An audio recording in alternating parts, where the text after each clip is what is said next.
Yeah, I'll Okay. just do it live here. Okay, cool. All right, everyone. We're doing a couple last minute things, but I figured I would go live so people weren't like, "What the heck's going on?" But we are here, and we are about to play Cthulhu. Just giving the last two players their stats here, I believe.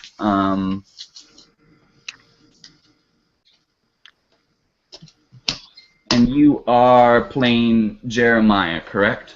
Yes. All Yeah. right. Your sanity starts at a whopping 85. Okay. You really have it together. Um, your bargain, the total of your bargain is 55. The Okay. total for your climb, I'm giving you all your totals, Yeah. not what I've added to it. Your total for climb is 80. Wow.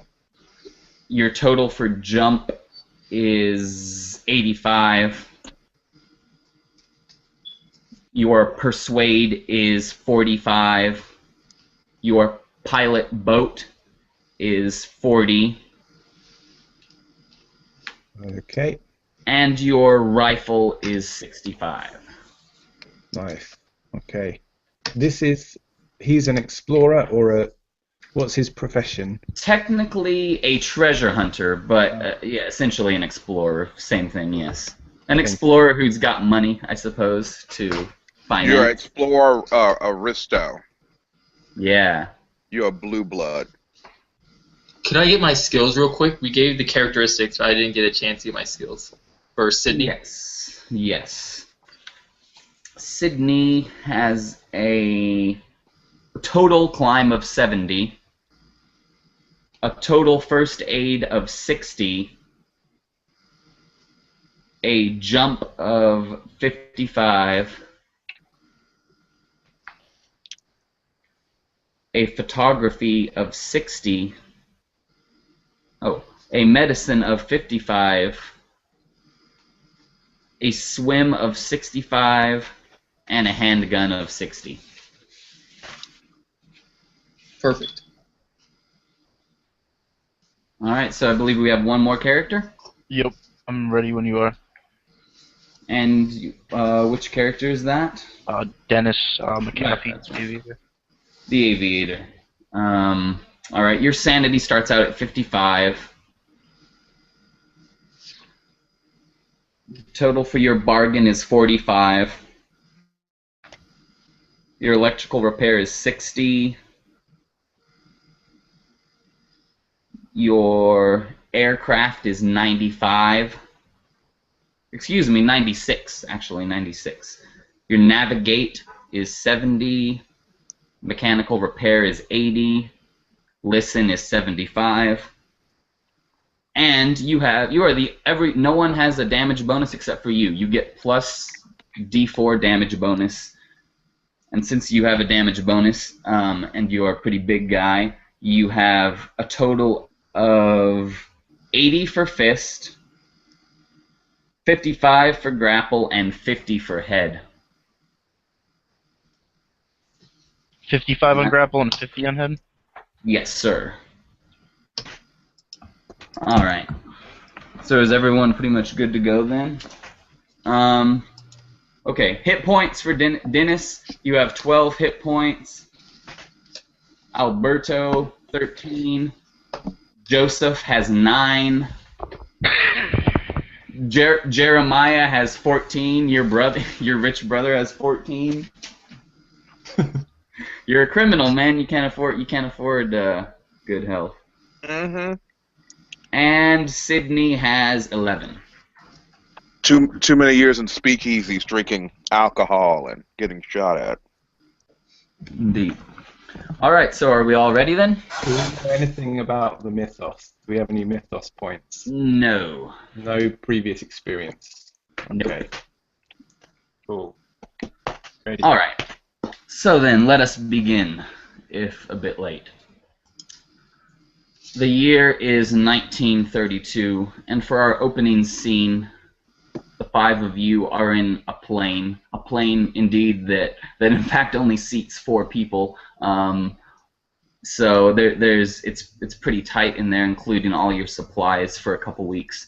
and you are flying over the Himalayas into a very remote location, a location which in fact can only be reached to this very day, 2014, can still only be reached by helicopter and plane. And as the clouds and the mist sort of part, you guys get your first glimpse of these massive, towering, snow-capped mountains that, by this point, are even higher up than the plane is, and seem to almost engulf you guys in them as you head towards this strange land of mystery. Of course, you have your piloting as he would. I don't know if you guys want to go ahead and describe your characters. Okay, Dennis is a huge triangle-shaped man with like a pencil-thin Errol Flynn kind of mustache. He's always chewing on like a big fat stumpy cigar.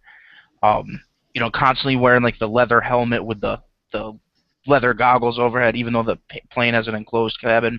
He's got, like I said before, the silk scarf, bomber jacket with the wool. The whole like just 19th, like the big leather boots with his pants tucked into him. He's got a parachute in the plane, never wears it. He's like a 1930s man's man. Like that'd be weak to wear the parachute. All right, let's go ahead and open the game up with a die roll. It'd be pretty spectacular if you failed it, seeing as how this is your profession. But this is you certainly are landing somewhere in a country that you've never really been in before. So go ahead and make a percentile roll. I rolled a 14.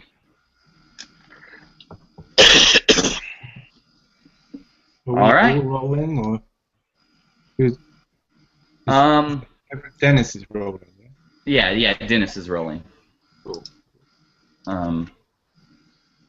Well, you managed to land the plane just fine, and it's not one of the easiest landings you've ever been tasked to do, not by a long shot. For the runway isn't really a runway as much as it's a grass field that isn't even really as level as it should be, and you almost fly right over it and miss it. It's so small and almost insignificant amongst all the forestry, but there are some bright sort of yellow ribbons that are floating in the air that do catch your eye, and you manage to land the plane, albeit with quite a bit of turbulence. You managed to land the plane, and everyone, of course, is unscathed. As you disembark the plane, or prepare to, at least individually, you see a man by the name of Tony. He's an Indian man, and Tony certainly isn't his birth name, probably just a name that he heard and liked, so that's what he tells white people to call him. But essentially, he's the guide that you met a few weeks back, and said that he would meet you here and take you to this temple. And he's sort of standing there waiting for you, with a big smile on his face, as he's wont to do. Tony, hello. Ah, Mr. Rai, I am glad to see you've made it. Yes, we all have. Yeah, unfortunately, got me out of Harlem for this. Explain to me again why you made me leave my nice, happy abode. What? Joseph, you know that most of my success is down to you, and most of my adventures would be nothing if it wasn't for your help. So you have to come with me.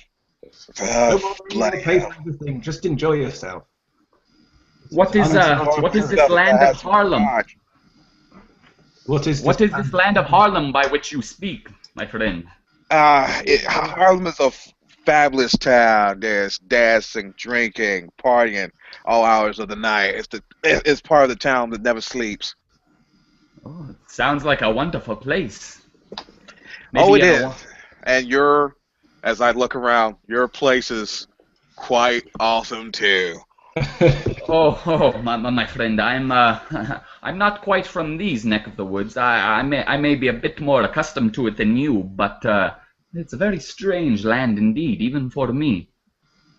Yeah, I tend to be of the more tropical climate inclined. Oh, yes. In India, the things are quite a bit warmer than here. I can't really bring enough clothes, I must tell you. I hope that Yeah. you've all packed warm. Oh, yeah. My beloved brother informed me quite expeditionally how the weather was going to be. You owe me 2 bottles of scotch for this. All in good time, dear boy. All in good time. All Yeah, right. have a hip flask. He passes you a hip flask of Tartan Prince whiskey, which is real good stuff, but it's not Glenfiddich. You know what I mean? I take a swig like, oh, okay, it's somewhat bearable. Can we get Feel to better now? yes? Can we get to the cause or wherever? How are we getting to where we're going? Quite. Well, it's quite a bit of a walk, my friend. I mean, if you want to go tonight, I suppose we can. I assumed you would want to sleep and take off in the morning. It will take 3/4 of a day to get there. Yes, Oh. I would prefer to sleep. Someone didn't tell me there was going to be walking.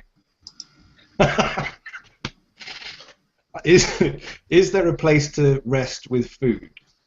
Have you Yes. prepared dinner?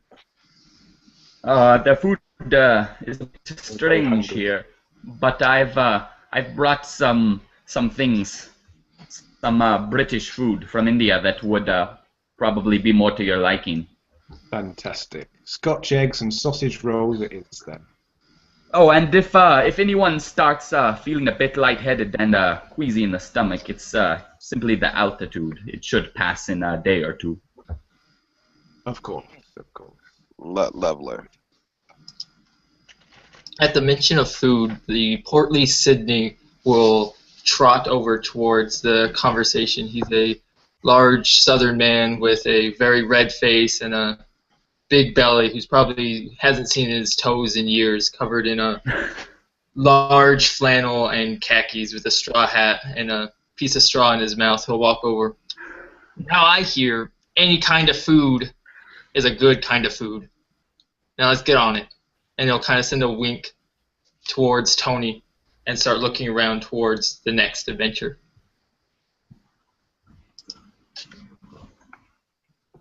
And so Tony sort of begins at least to sort of usher you guys over, or show you guys where this lodging is. And ostensibly, once you guys get in there and look around, it seems to be just a house that no one's living. It's not like abandoned or anything, but no one's assumably living in it right now. It's certainly no hotel or professional establishment of any kind. And as you guys sort of walk through this, I mean, it's not even anything other than five houses, counting the one that you guys are staying in. As you walk sort of between these other houses, you of course just get not cold stares, but you just get sort of curious and blank stares from the locals, who are quite strange looking to all of you. For in the 1930s, stereotypes are perpetuated. But Tibetans are Asian, of course, but they stand over 6 feet tall on average. So it's probably a bit strange for you seeing these very tall Asian people with fairly dark skin too, for Asians, sort of staring back at you. Well, So, 6 foot was tall for Westerners back then as well. Yeah. They're taller now than they were but 100 years ago. So. We Wow. get a look at these guys, and Dennis kind of bites the end off a new cigar and he starts lighting it up. Tall as trees, I say. It must be the high altitude, clearly. and I come back like, Doesn't know what he's all about.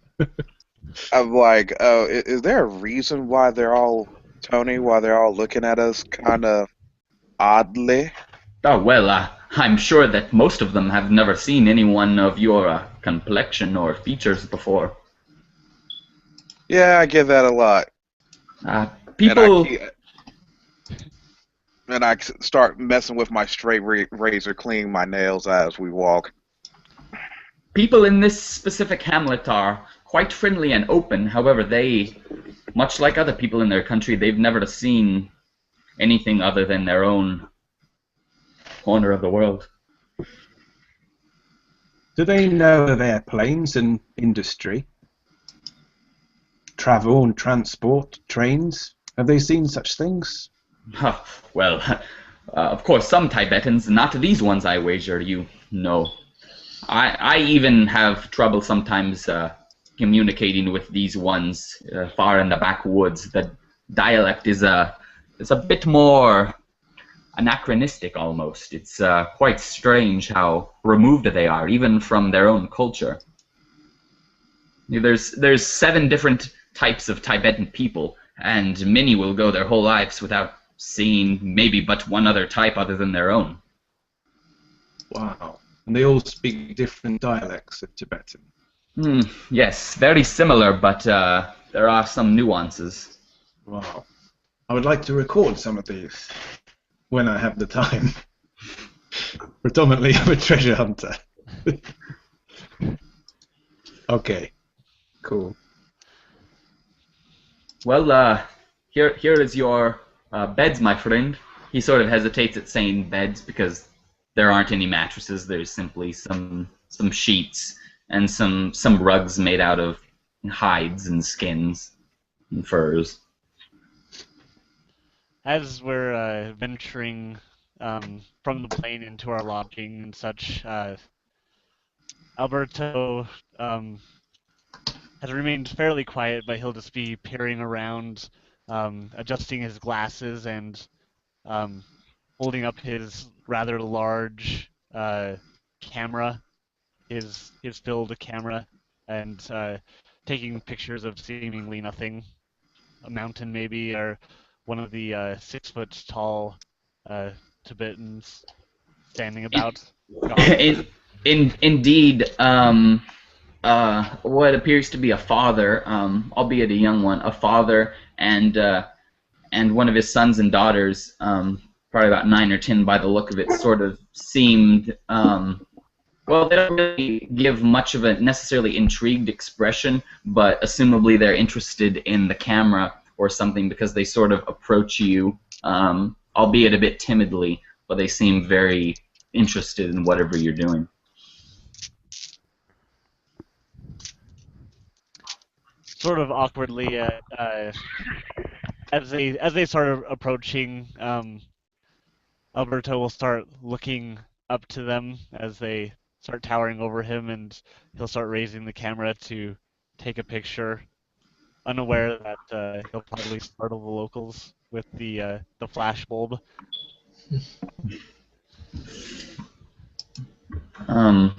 Well, you do startle them, but they don't have too much of a bad reaction about it. Their eyes just sort of light up and they look at each other.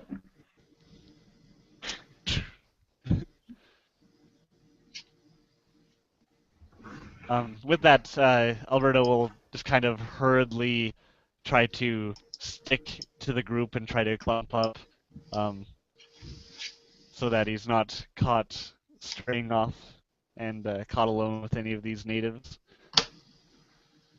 Don't worry, they don't bite much.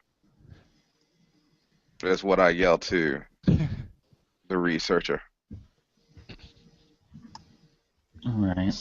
They do have a fire nearby to sort of keep it warm, things warm. And as you guys are sort of beginning to settle down for the night, your guide comes back in, and in with him he's bringing a what appears to be a senile old man. He's sort of weathered and beaten, and his back is very bent, and he's got a very long beard, and he of course is Tibetan. But the most noticeable thing about him are his eyes. Or you're not sure if he's blind or not. He seems to be walking just fine, but his eyes are completely fogged over, almost as if they were rolled back into his head. There's no pupil or anything other than a murky abyss that you could sort of see through his long silver hair that sort of dangles down over his face. And of course he's wearing sort of a light blue cap. Ah, my friend, I would like to introduce you to the man that will be showing us to the temple. Good evening, sir. I give a short bow. I'm not sure of the Tibetan greeting, but give a nervous kind of bow. I chop my head off to him as well. Dennis will kind of raise his cigar. The Tibetan greeting, which you actually find out in the next few moments, involves someone bending down slightly, leaning forward, and hissing. No way. I'm not making that up. I mean, I could be wrong. I'm not saying I bet money on it, but I'm pretty sure that that's what it said in the Cthulhu book. Definitely give that a go. Hiss. I hiss at him. What does he do? Does he hiss back? He does. Awesome. What in the world? Jeremiah? I would tell you his name, but I don't know it myself. You see, he's never told me, and none of the locals seem to speak to him or speak about him much. Is he a shaman? A medicine man? Local medicine man? Yes. He's sort of the Tibetan version of that, yes. He's a very old man, learned in ancient ways, the old ways, traditions that have been disposed of even more than one generation ago. And what are the traditions you speak of, Tony? Indeed, that is why we're here, isn't it? It's very hard to find any information about. Well, you understand these people didn't have a written language until a few hundred years ago, so their history is very mutable, and it's very hard to find the fact from the fiction. What do you know of them? And do you know much? What can you tell us about these strange people? Well, many of the Tibetans would be perhaps savages or even barbaric by the standards of the modern man, as it were.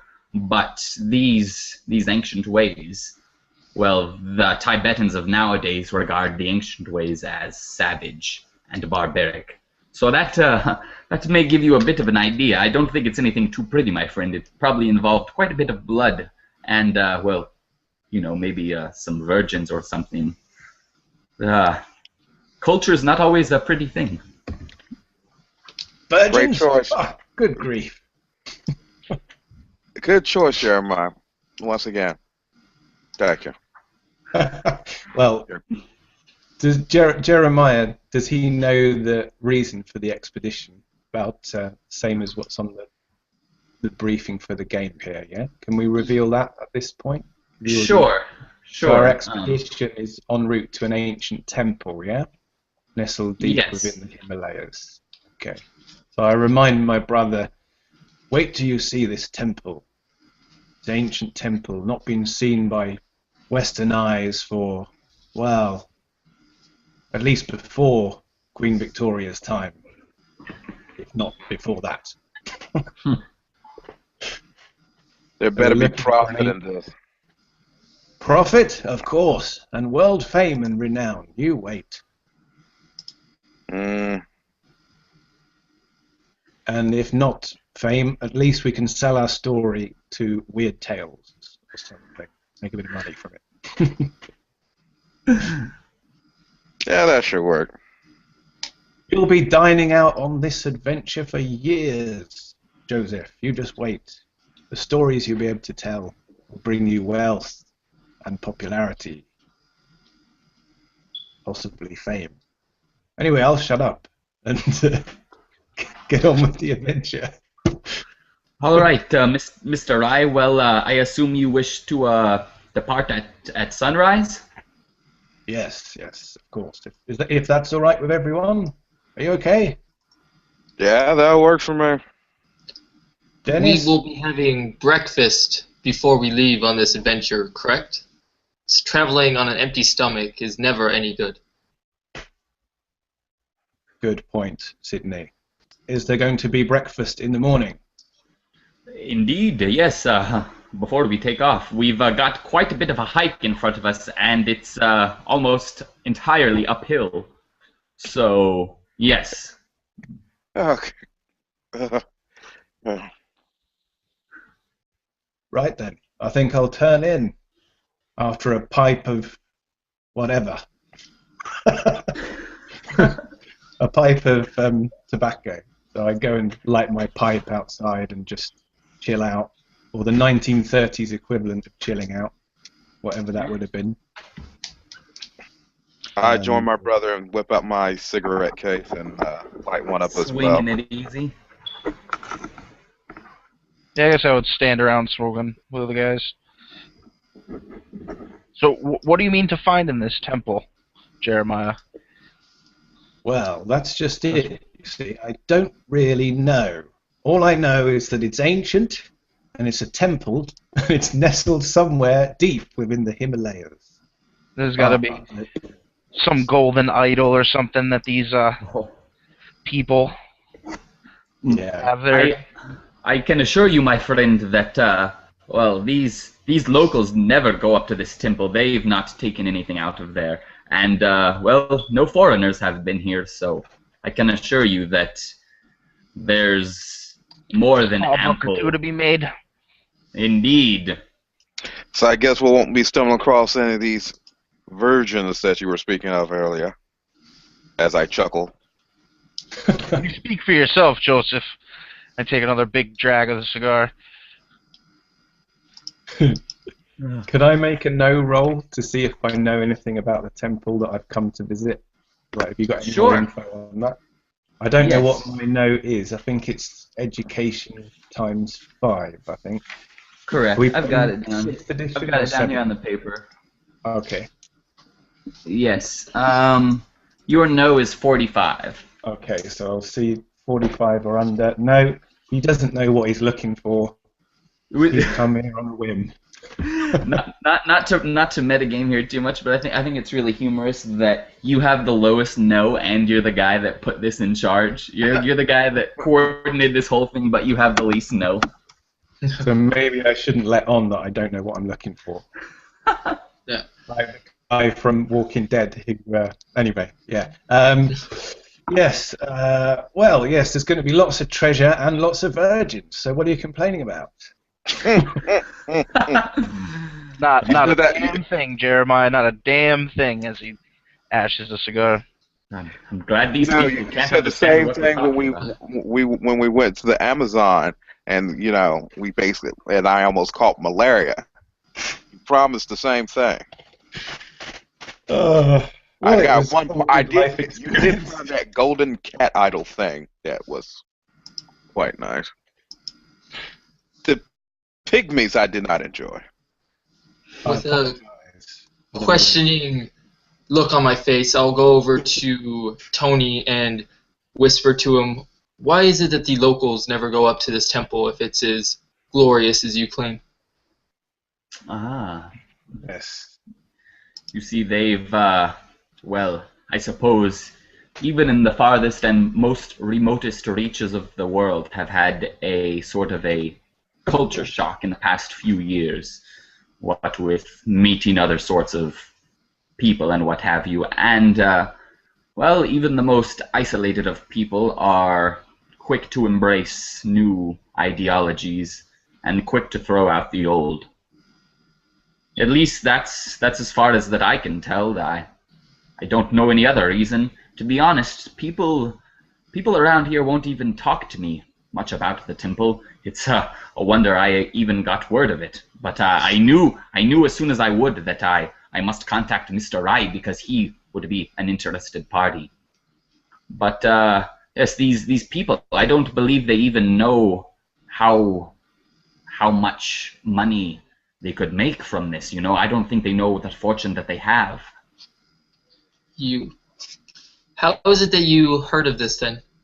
If it wasn't from a local, how did you hear about this? Well, it was from well, not a local from here, but another Tibetan, a man who well, much like me, he acts as a guide, shall we say, for outside parties, and well, we owe each other many favors. We are each other's eyes and ears, for information is money, after all. But this Very is well, new. Tony. But if I find out that you were hiding some information about this, I'll be sure to let you know my Oh. displeasure, and I'll kind of send a wink and walk towards my bedding. Well, my friend, please do. I smiled back, yeah. There was a reason why I brought him, as I meticulously cleaned my nails with my straight razor.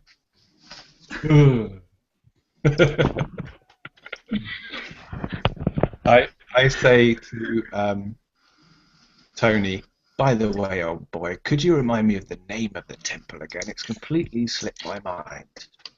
Does it have a name, or is it just... Yes, from what I can understand, the Temple of the Restless Eye is the closest translation.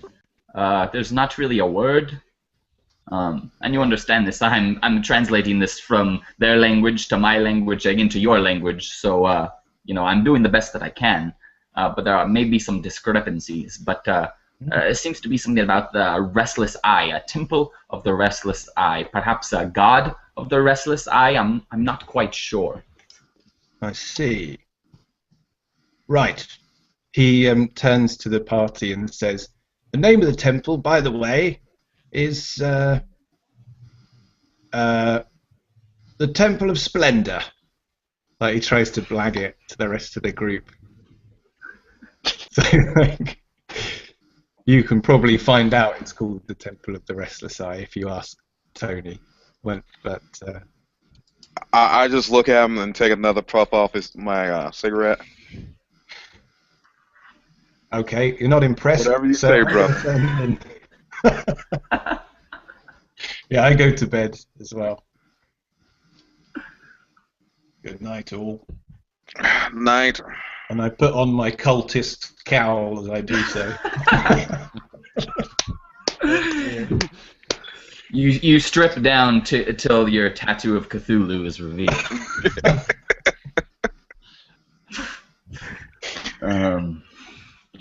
All right. So I assume you all go to bed, or does anyone want to declare anything or anything? I think I will stay up a little bit longer to take a look at the general scenery near my door. Probably light up a cigarette. Of course, the man constantly brandishing a knife is the one that decides to stay awake longer than the rest of the party. Of course. All right. Well, assuming that no one wants to do anything in the middle of the night, I'll just use the bathroom. Is it just a hole in the ground, or is there a room? There is not a room. There's no facilities. Okay. No. Nothing else for me. Before we resign for the night, Alberta will head over to Sydney and well, at least if there isn't any if there aren't any artifacts we can take back, the museums in Chicago and New York will fetch a pretty penny for some pictures. I'll give a big smile and then give a big pat on the back to Alberta. I like the way you think, boy. I like the way you think. And I'll get out my camera and take a couple pictures of the mountains before I go to bed. Yep. Oh. Okay. And so you all go to sleep. And you all sleep fairly good, considering you're in a completely unfamiliar country, surrounded by completely unfamiliar things. You all sleep as well as you can expect, at the very least. And the next morning, of course, you guys wake up, eat your breakfast, and make your merry way. And you guys don't have horses or donkeys or anything or any pack animals or anything like that. You guys just have the backpacks on each of your respective backs, and that's it. And it's just only the five of you, Tony, and the guide, who now that you guys can see him in full day, he in fact does appear to be blind. I mean, he gets around just fine. It's not like he needs someone constantly watching over him, but judging by the way he's using his staff and how he stumbles around a bit, and of course, his eyes, whatever happened to them, it is apparent that he's blind. I lean over to my brother. You do know we're following a blind man. Well, it's a bit like the blind leading the blind, isn't it? What choice do we have? Yeah, I know, but he's one of these mystical types, and in a place like Tibet, that's probably more use than anything else. Or so I've heard in pulp novels. Yeah, you and your foreign learning. I wouldn't scoff, my friend. His foreign tastes may be what puts a paycheck in your pocket at the end of the day. Yeah, I know. Father decided to send him off to boarding school for his education. I learned mine on the streets of Harlem. Oh, you mean you two are brothers? Yes, of course. Can't you see the likeness? And I chuckle.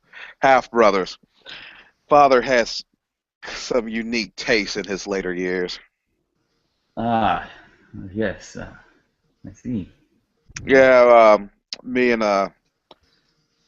my brother had a talking about of things, and unfortunately, Father had a accident.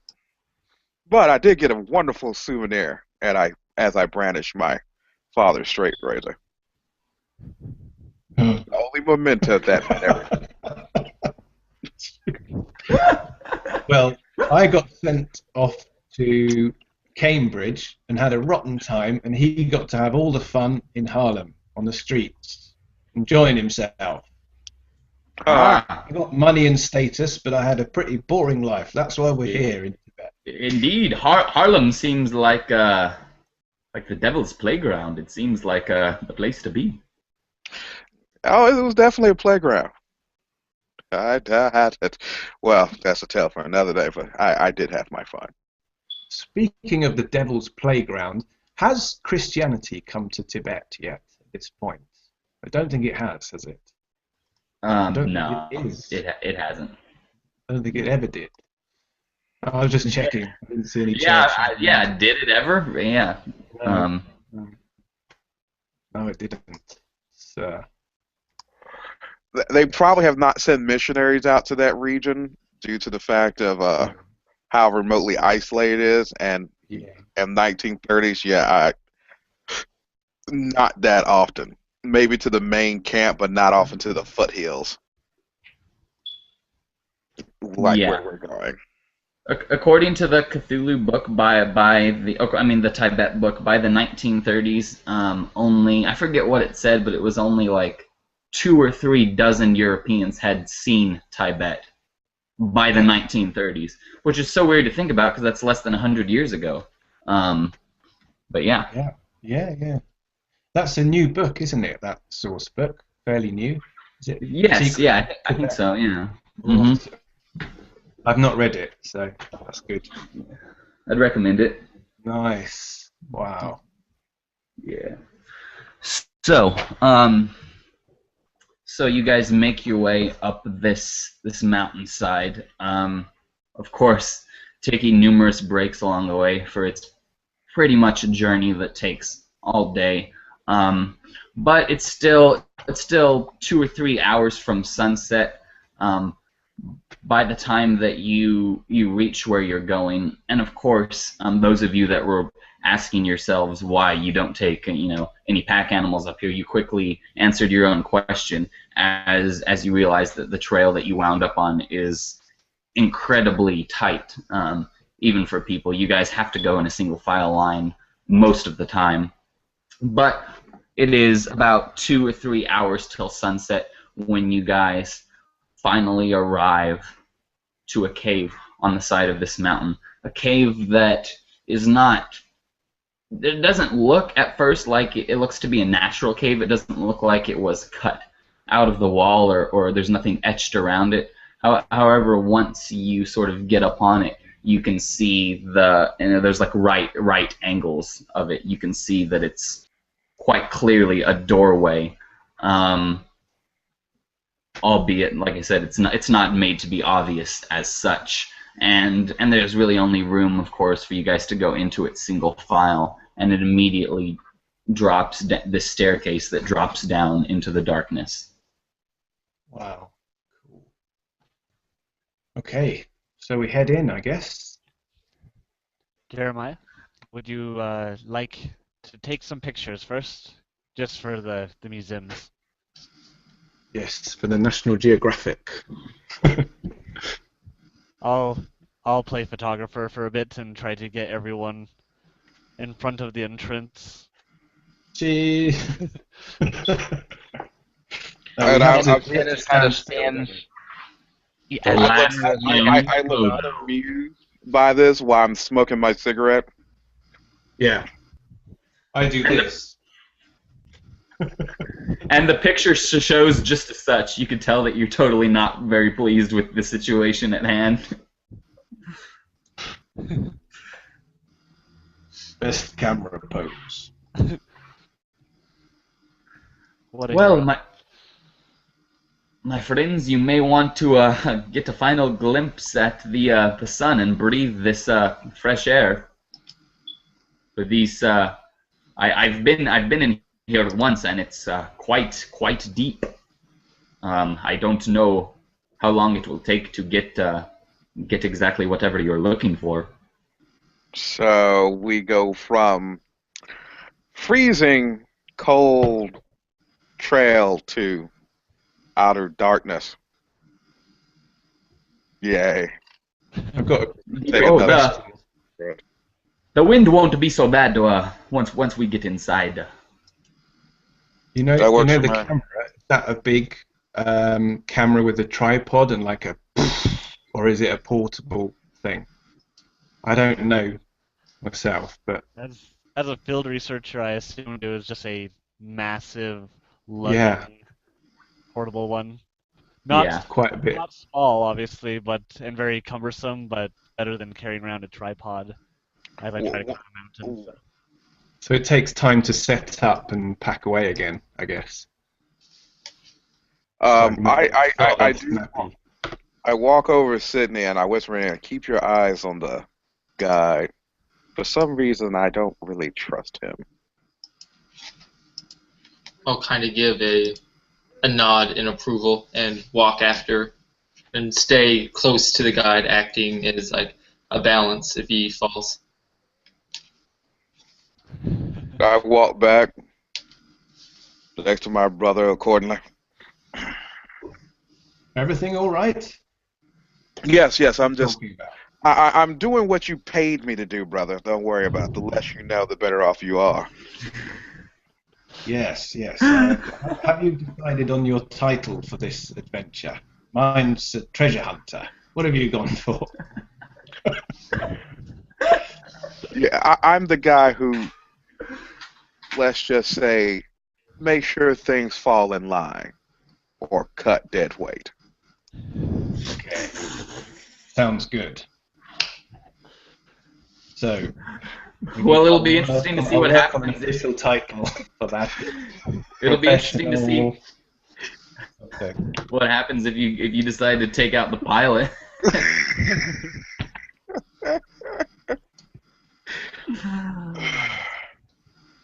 There are certain keys to my survival that I know of. The pilot is one of them. Let's hope he stays sane. Oh, dear. It's a Cthulhu game. We're all gonna die. It's just in what order? It's a long walk back to the city. Well, by the time you set up your camera and take the pictures and put your stuff away, and you guys sort of dilly-dally and take in the scenes, about probably nearly another hour has passed. So it's going to be 2 hours till dark. So, what's the plan? Do we head into this cave now? I would like to get out the cold. Okay. What about you, Sydney? Would you like to eat at this point? We know your love of food.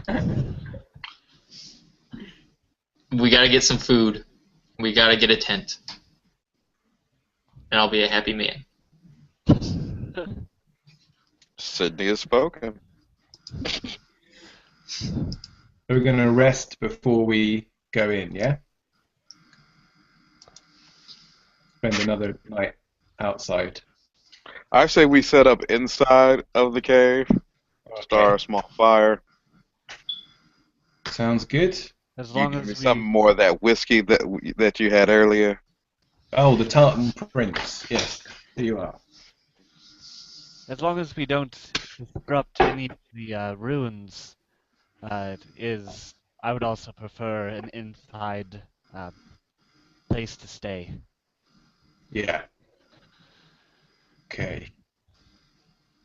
Right. The tents. Set them up.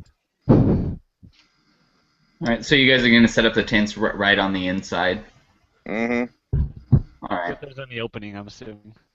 Hopefully. Yeah, you'll have to set your tents up single file, for the most part. But like I said, when you guys first go into this cave, there's steps going down, and then they go down for a while, and then it sort of flattens out to a plateau there, and then you can see more steps yet. But on that plateau, you guys can set up there. And you could still hear the wind howling outside, so you're not far away from the entrance at all. Perfect. That plateau looks like a great place to set up some tents. I concur, Sydney. So let's do this. Y'all start setting up the tents. I will make sure that nothing sneak up on us, and probably procure whatever wood or kindling I can find to help with the fire for the evening. You couldn't carry any wood, Joseph. I'll come give you a hand with that. How can you believe I can't carry any bloody wood? Well, maybe some twigs, some kindling. Come on, jolly fat man.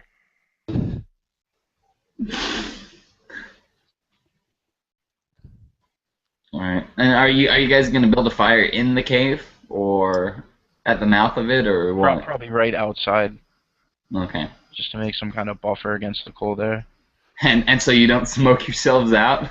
Yeah. Pretty much. So that was a short adventure. We all Right, yeah, really. You made my job Carbon really monoxide poisoning. Smoke inhalation. Good. As everyone's doing actual man's busy work, I'll if you catch a glimpse at Alberto, you'll see him inside his tent pulling out a framed picture of what you assume to be his wife and putting it in one corner. He's gently unrolling his sleeping bag out onto the floor, and trying to make his tent nice and cozy, nice and homely, as you carry wood and make fires and do busy work. Excellent. I'd like to inspect the rock formations, if that's all right. Not like metagaming or anything. No, What's no. the rock here? That's quite fine. You can see that it's the way that the steps are sort of carved out of the natural rock. They're very small and very wide and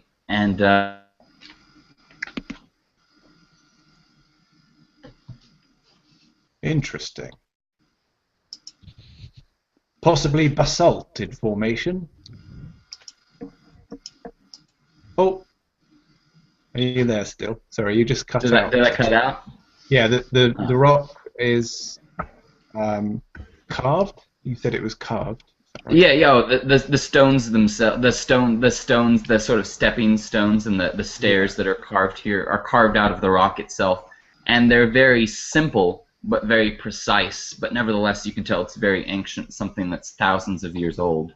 If I look up, is it far to the top of the cave, or is it a low ceiling? In this area where you guys, this sort of plateaued area, there's a higher ceiling, but in the staircase that you came down, it was probably 8 or 9 feet, and in the staircase that continues to go down, it's again 8 or 9 feet. Okay. And the walls are not smooth; they are just, I mean, obviously they've been chiseled and cut out, but they're just, rock. Okay. The stone is cold, yeah. Mm-hmm. Okay. Grey color, orange. Sort of a gray color from what you can see. Color. Okay. Thank you. That's all I needed. His hobby is geology in his spare time. He's a bit boring like that. Not saying geology is boring, but if any geologists out there, apologies. Okay, let's get on with it. So yeah, I'll turn in case there's nothing else. Yeah, and I wouldn't be surprised if Sydney was the one doing the cooking. He seems like a man that likes to get his that knows his food well. So Yeah, I'm all about that. I'll get us some good meal tonight, boys. Awesome. Sydney, I mean, fantastic. Sydney, do we have to have the chili and cornbread again? Last time it didn't sit well with my stomach, and I don't think I could handle another night of constant trips out into the cold. Steak and eggs. Boy, I'm going to tell you one thing. The heavier your stomach, the more you can fight. The more you can fight, the better we're going to do. We're going to put that down, and you're going to eat it. Okay? Oh, Sydney, you know he has he's not. Yeah. Anyway, here's some whiskey. Take a swig of this. You'll be fine. And I shove the flask at him. Take a sip. Put hair on your chest. he'll reluctantly take a swig, looking as if he's been a little peer pressured. The attention's on him. So you're cooking chili again, yeah? everyone in the 30s drinks. You got to do it. Yeah, actually, that's a good point. Like, prohibition's probably recently finished, hasn't it? So, like, it's okay to drink now. I don't know the exact date, but Yeah. Wait, yeah, it's a combination of drinking and cigarettes everywhere. I was gonna say we're all just like smoking. Yeah, really though. Yeah. That's peer pressure from not your peers. That's like period pressure right there. All right, so we've had quite a bit of banter. No, I'm digging it, you guys. This is a great session. But just to skip forward a bit, we'll say that you guys, not to get too graphic, but those of you that are into that sort of thing, you drink and smoke yourselves to sleep, perhaps. But you all do go to sleep, and quite quickly. Of course, you're all pretty freaking exhausted from walking up this mountain all day in this very high altitude, very thin air. I'm sure that there were more than one bloody nose along the way. And as you slip off to sleep, let's see what Dennis McAfee, this quiet aviator, let's see where his dreams take him off to. So you can go ahead and if you want, set the scene. Okay, it's the interior of the plane that we just had traveled here in. Um, it's flying. Dennis is flying the plane. It's stormy. There's a ton of turbulence. The plane is just dropping dozens of feet at a time, and he can barely. I don't think they have really too much assistance back then with the planes, like hydraulics wise. So he's struggling to hold on to the flight controls, and lightning is flashing around the outside. You could barely make anything out on the windscreen as it's just getting peppered with hail and rain. He seems to be frantically calling into the radio, but there's no response, and it's hard to make out over the propeller noise and the engine noise and the noise of the storm what he's calling into the radio. It seems impossible to land gracefully, if land at all, by the way things are looking. And down you go. However, when you hit the ground, the plane seems no worse off for it. It seems almost like you hit a giant field of sand or something, for there's certainly resistance from the ground. And even sand at this altitude would rip your plane apart, but it being a dream, for some reason the plane lands in what at least has the feel of a giant field of sand, but as the weight of the plane finally comes to a stop, the only things that you can really still hear is the sound of the rain and hail still falling down and the static on the radio. Dennis grabs into the emergency supplies and grabs a couple flares and goes to exit the plane to kind of hopefully mark his position in the storm if anybody's out there looking for him.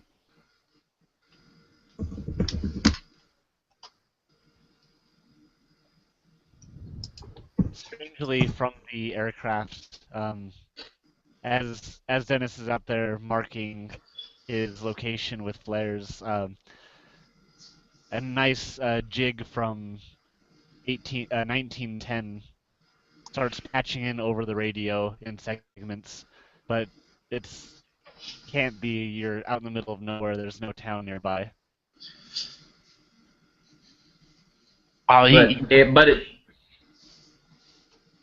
It does. It's not a completely random song, although it seems like it at first. But as you hear it, you're reminded that it's one of the songs you listened to growing up. And in fact, it's a song that your mom and your dad would often dance to when it was played.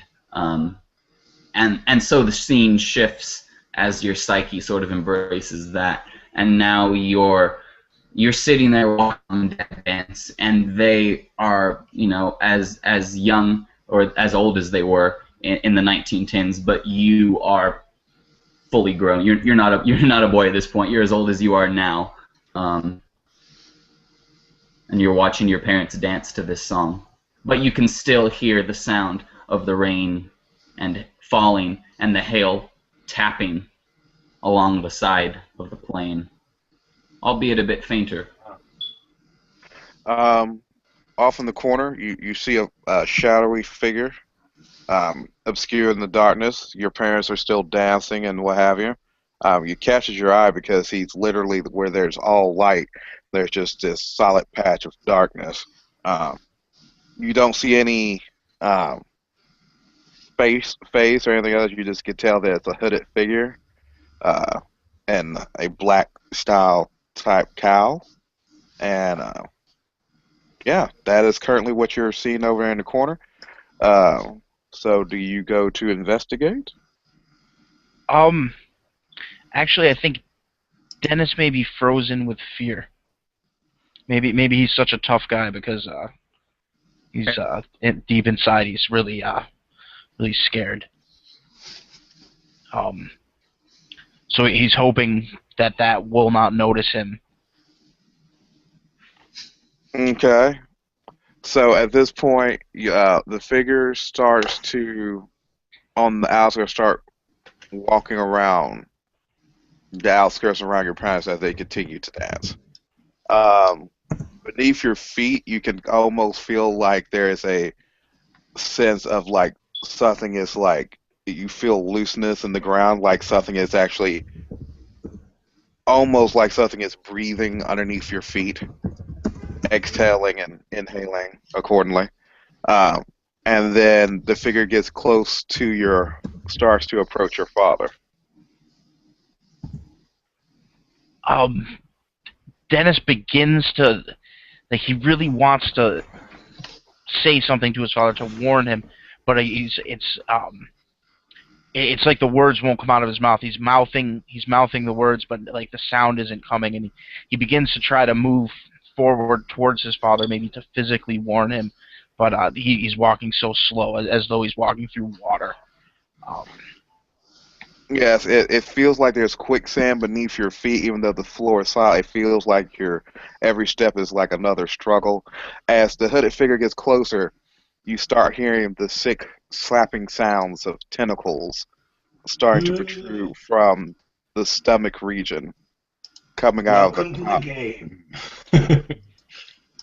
Yeah, I've studied. I have a little bit of twisted sense of horror since I that's used that cool. Clive Barker.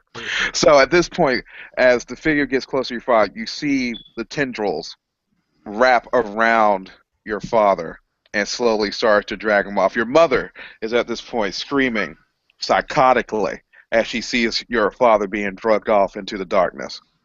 At this point, this song is blaring. Yeah, can I just say about the song? You suddenly recognize it as the hit song T for Two, and the cowled figure that's dragging your mum off is now singing the song T for two and two for tea, you for me for you, two for tea and two for tea.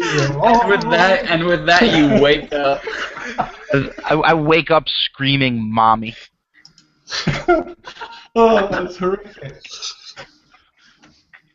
Clive would be proud. That was wow. That was good. So indeed, the rest of you, assumably, maybe not all of you, but most of you probably hear this. I mean, you're in close enough proximity to hear him. I dart out of my tent with my gun drawn. What is it? What is it? Bad dream. It's just a dream. I wouldn't be coming out of my tent. I would not want to face anyone. I'm trying to come up with the lie right now. There's something going on. I'm hearing someone screaming. I thought for a moment I heard someone say, "Mommy, what the hell?" You guys still hear it echoing in the back as farthest reaches of the cave. Mommy, mommy, mommy. You're all hearing things. I didn't say anything. Well, it came from somewhere. Take that sounded like your voice. Take that pea shooter, tuck it back under your pillow, go back to sleep. It was nothing. It's the wind. You might stand up another cigar and lights it up. You know, he's just in like long johns and like, I guess the long johns, like the full suit up long johns, maybe like red with the flap on the rear, and you know, but his big boots still, and his leather hat, and or helmet, I should say. I look at Sydney like, okay, tomorrow night. Chest. Yeah, tomorrow night he gets no booze. I'm not dealing with this again. Man, evidently can't handle this liquor. And I go back to my tent. McAfee, good God, man, are you quite all right? Yeah, nothing to worry about. Nothing to worry about. Okay. Well, we've got an early start tomorrow, so try and get some sleep. And anyway, good night. God. All right. And it is, of course, only 3, maybe 4 hours into the night, so everyone's still tired and falls back to sleep. And so once more, let's venture into the land of dreams. This time, let's see what's going on in the back of Sydney's mind. Probably food.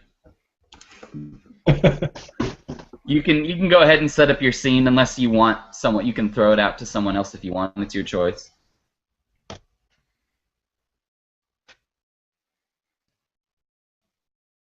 Oh, I think I your think you're mic's muted there. Oh, there we go. Yeah. Perfect. You set the scene, and it's a younger, more fit Sydney riding on a horse. He looks in fabulous shape for a 15-year-old, lots of muscles, and he's riding, and you smell beans and biscuits like it's coming out of the sky, and he just has the greatest smile on his face as he's galloping along the southern trails of the Appalachians and just guiding buffalo, horsing things, different animals seem to appear, and Sydney's conquering them all. Sydney, lunch is ready. Sydney. At the call of his mother's voice, he'll eagerly trot off towards what he believes to be the house. awesome. When you come inside the house, it is it's the house that you grew up in, but there's no bed or chair or chairs or even a table in it. But there does seem to be a group of people sort of standing around the perimeter of the inside of the house with their hands sort of folded, and they're all anxiously awaiting for you to arrive, as though it's a party for you or something. Yeah. And on the table, and when you on the table is that hat. It's a present for you. The hat you're wearing in your picture here, Sydney. This is the day that you received the hat as a gift from your family. That's on the table. That's all. I'll look around, looking for my among the faces, look for my mother or father to thank and to be gracious and give thanks for the gift, and look and try and recognize any of the faces that I see lining the walls.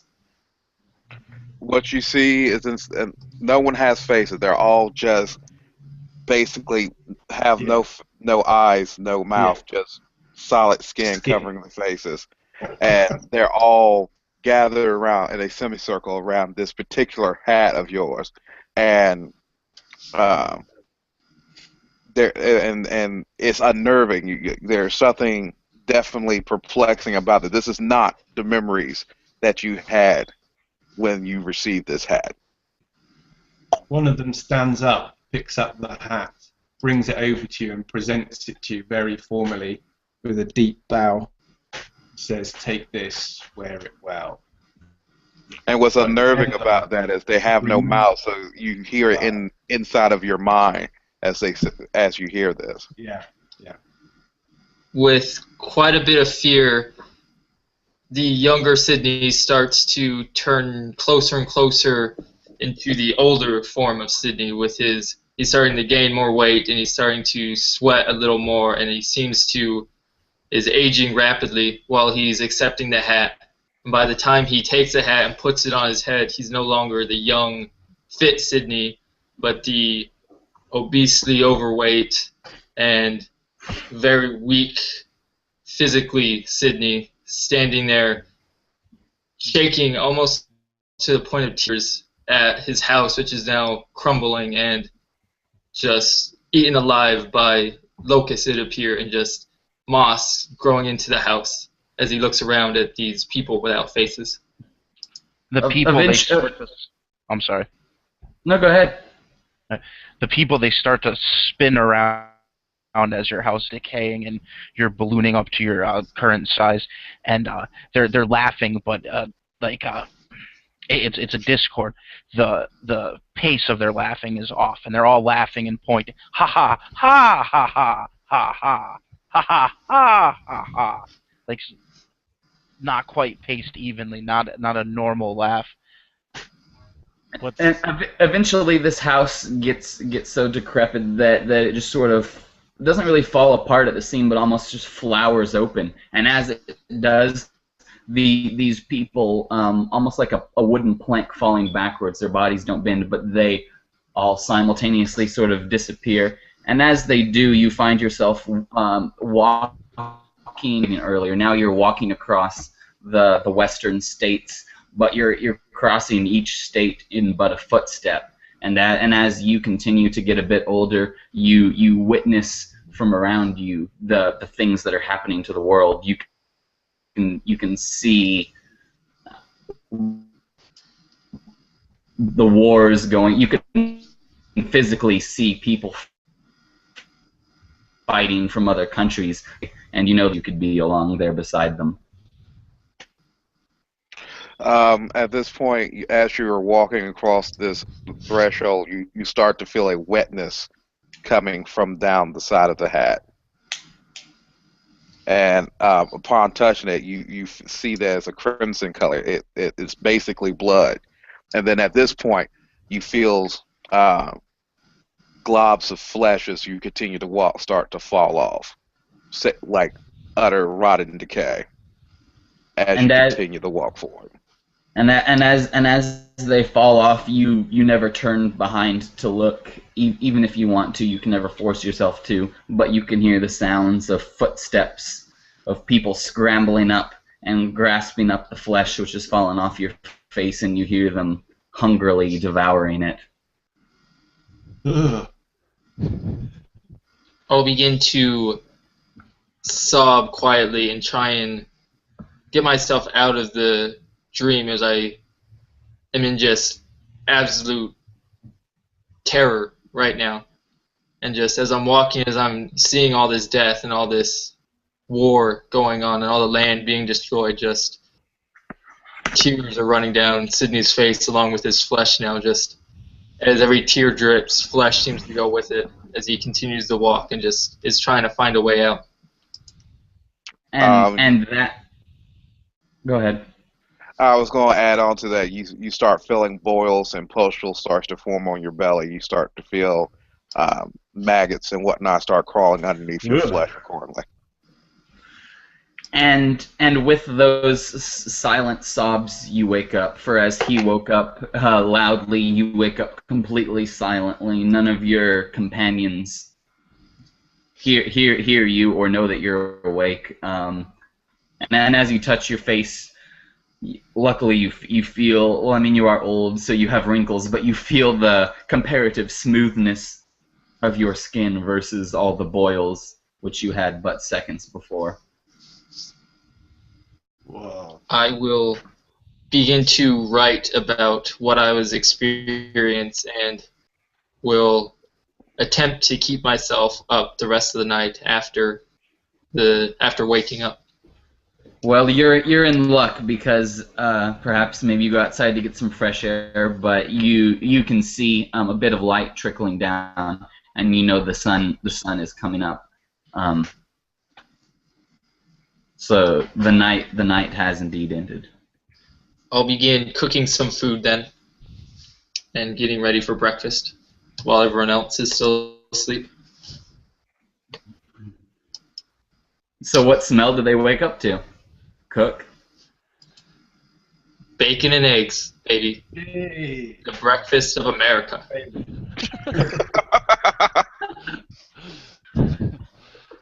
Bacon and eggs must be morning. So are we going does everybody have a dream sequence at this point, or are we just splitting it up between this one and next? Well, we'll just split it up. Okay. The next night, Yeah, you guys I don't want spend one in of here a those little bit more.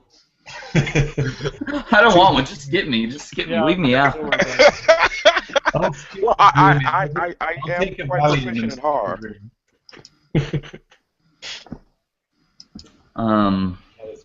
Well, did everyone sleep all right after that? I mean, the best night's sleep I've had in years. Don't know what it was. Something about this cave was very, very restful. How about you, Sydney? Dennis? I'll kind Oh, of look never better. with a smile as I continue to cook. Joseph, everyone sleep well? I'm still in bed. In the middle of the night, I did notice that my feet were getting a bit cold. But after I rolled over, it seemed to be okay. Thank you. Jolly good. Well, after we finish our meal, we can continue. I'm sure that within an hour's time, maybe less, we can have wonders at our fingertips, my friends. My character is still like snoring. You can hear him snoring profusely in his tent. Do you hold the knife while you sleep too? He's just I'll take the breakfast over and try and wake him up. Get up, lazy bones. We're moving out. Kathleen? Sydney. This isn't hard on the land of leisure, my friend. Huh? You have work to do. Huh? What? I thought I was. Damn it! I'm still on this hellhole. Jesus. How's the blind shaman guy? Is he there? Is he He's there and he's awake. He's sort of kind of hard to read because he's really old and incredibly foreign and isolated and blind. So you never really know. He's always just kind of the same, but he's there, yes, and he's awake. Yeah. He has the same breakfast as us, yeah? Bacon and eggs. He's happy with that, or does he have his own? It's not important. Sorry. No. Why not? We don't need all just horror. He's a bit hesitant at first, but eventually the smell's enough to convince him, and he seems to enjoy it quite a bit. Yeah, although he doesn't eat very much. Well, that's it. That's Americana right there. Right there. That's what America is. As I'm half asleep, like, do we have coffee, Sydney? I need coffee. I think I drank too much whiskey. As I rub the side of my face. Sorry, coffee's for winners, and we've done nothing yet for that, boy. We'll get there, though. I promise. I'll take a week. Wow. Really? Really, fat man? Really? Winners? Huh? Well, the last time you won, son, as I said it silently to myself. Dennis passes a flask over to Joseph. Thank God. Yeah, this worked. More booze. I whip out my cigarette, tapping on my cigarette case. Like, well, whiskey and cigarettes. The breakfast of champions. The only breakfast you ever need. And proceed to light up his morning cigarette.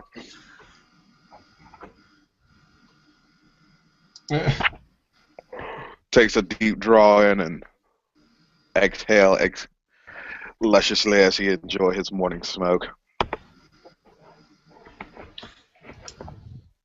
Well, are we ready to continue then? Yes, let's get going to this temple. Temple of the Restless Eye. Oh my God, I said it. I thought it was Splendor.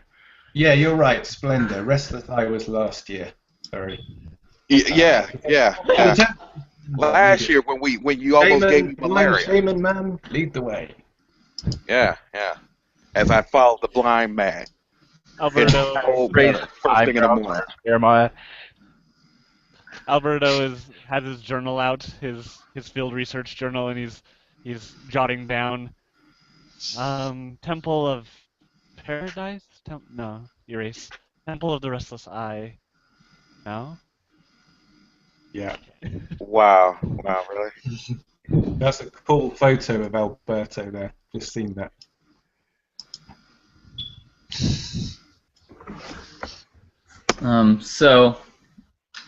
You guys begin to head down the second staircase, which is quite a bit larger than the first, and eventually it opens up to a strange sort of curved room, and this room does have smoothed walls.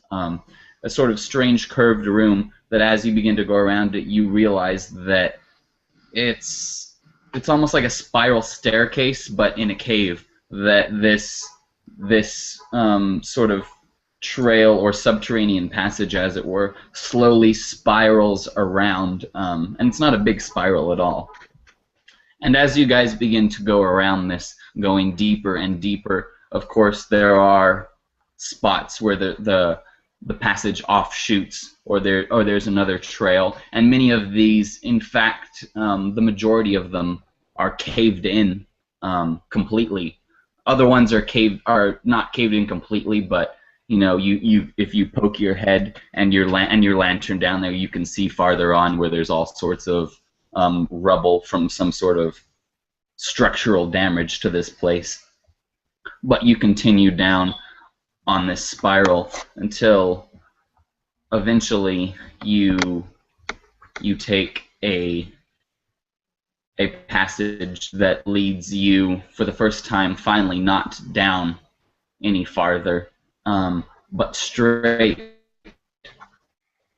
And as you guys go down this passage, this one is wide enough for you to go maybe 3 or even 4 abreast. The walls have character. It's not a language that none of you have ever seen before, which, I mean, you expect that. That's not surprising at all. But the language doesn't seem to be savage or barbaric at all. You guys still hear me? Yeah, I still hear. Cool. I look to the researcher. So, Mr. Brain, do you understand what's all this is?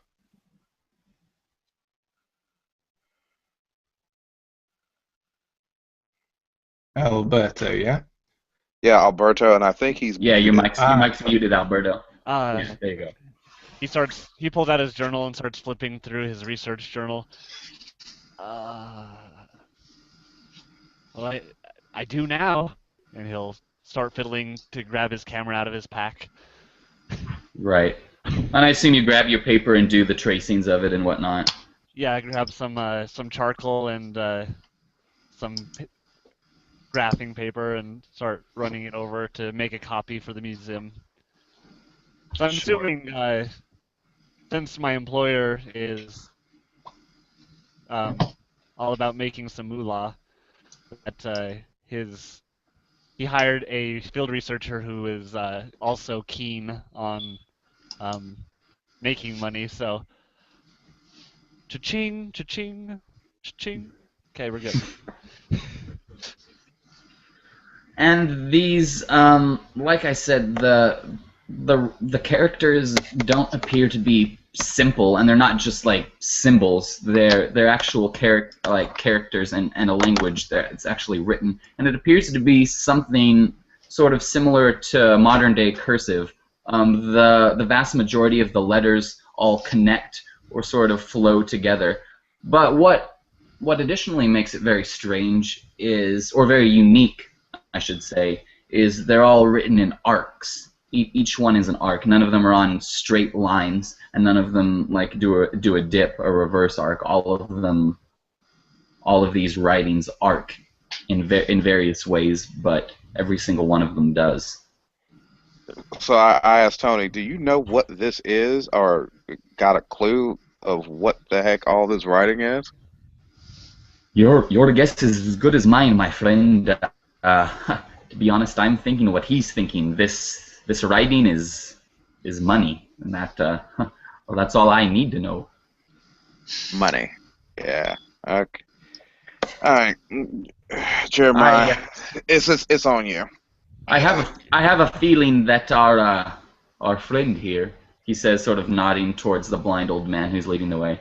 I have a feeling that he may know a bit more than he's willing to let on, but I mean, you can't really blame him. I mean, it's kind enough for him to let us come pillage the treasures of his people, huh?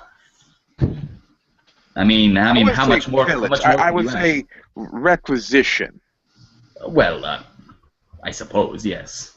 Pillage is such a harsh word, as he messes with his straight razor.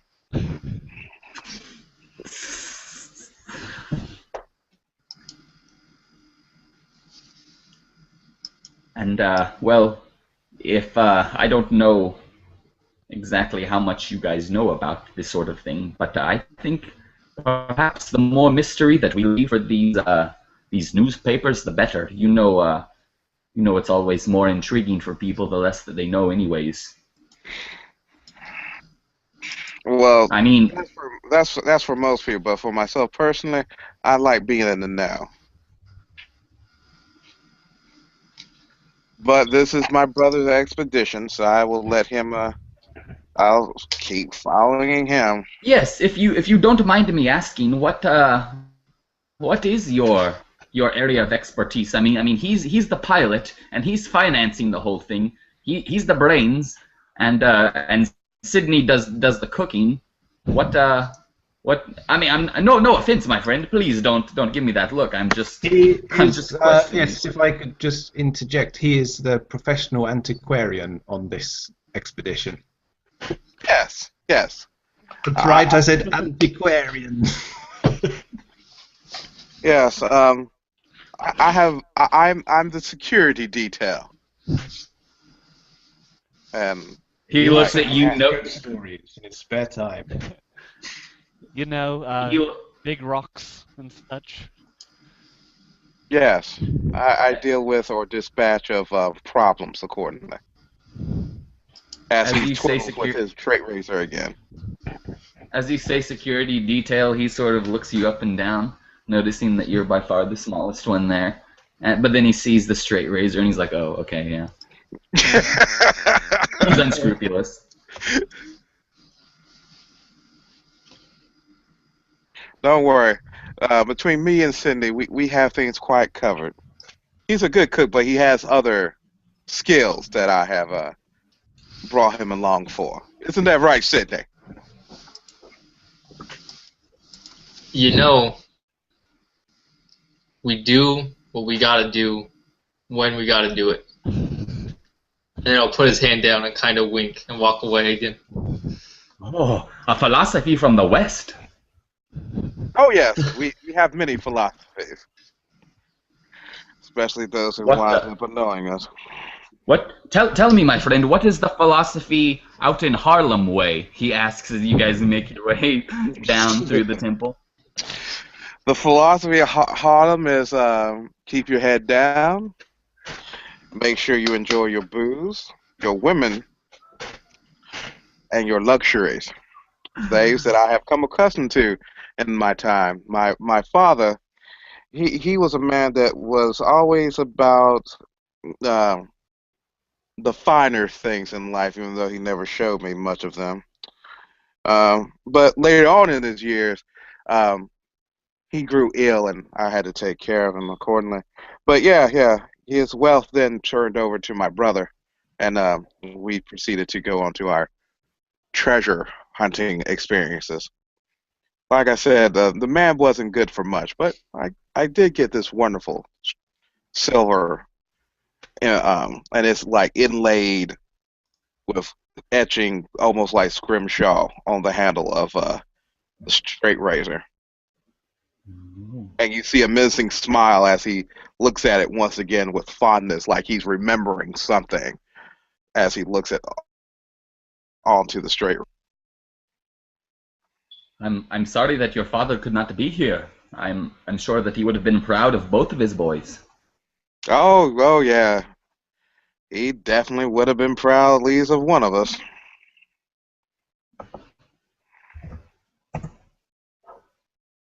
As you could tell, there's a disdain in his voice when he said one of us. When this conversation's going on, I want to have Sydney walk over to the old blind Tibetan and bow deeply and hiss at him in the way that he watched to be respectful. And he returns it as such. My dear friend, I'm curious as to what the dangers are that we will be walking into, as I'll kind of like get closer to him and kind of whisper it towards him.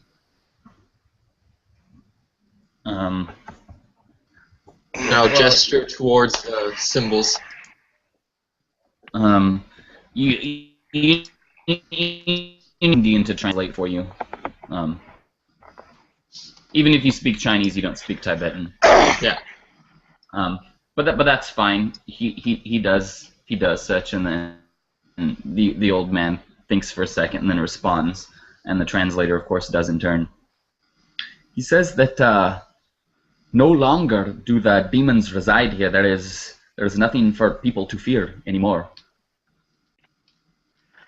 However, you must apply this. How do you say? Lotion or ointment.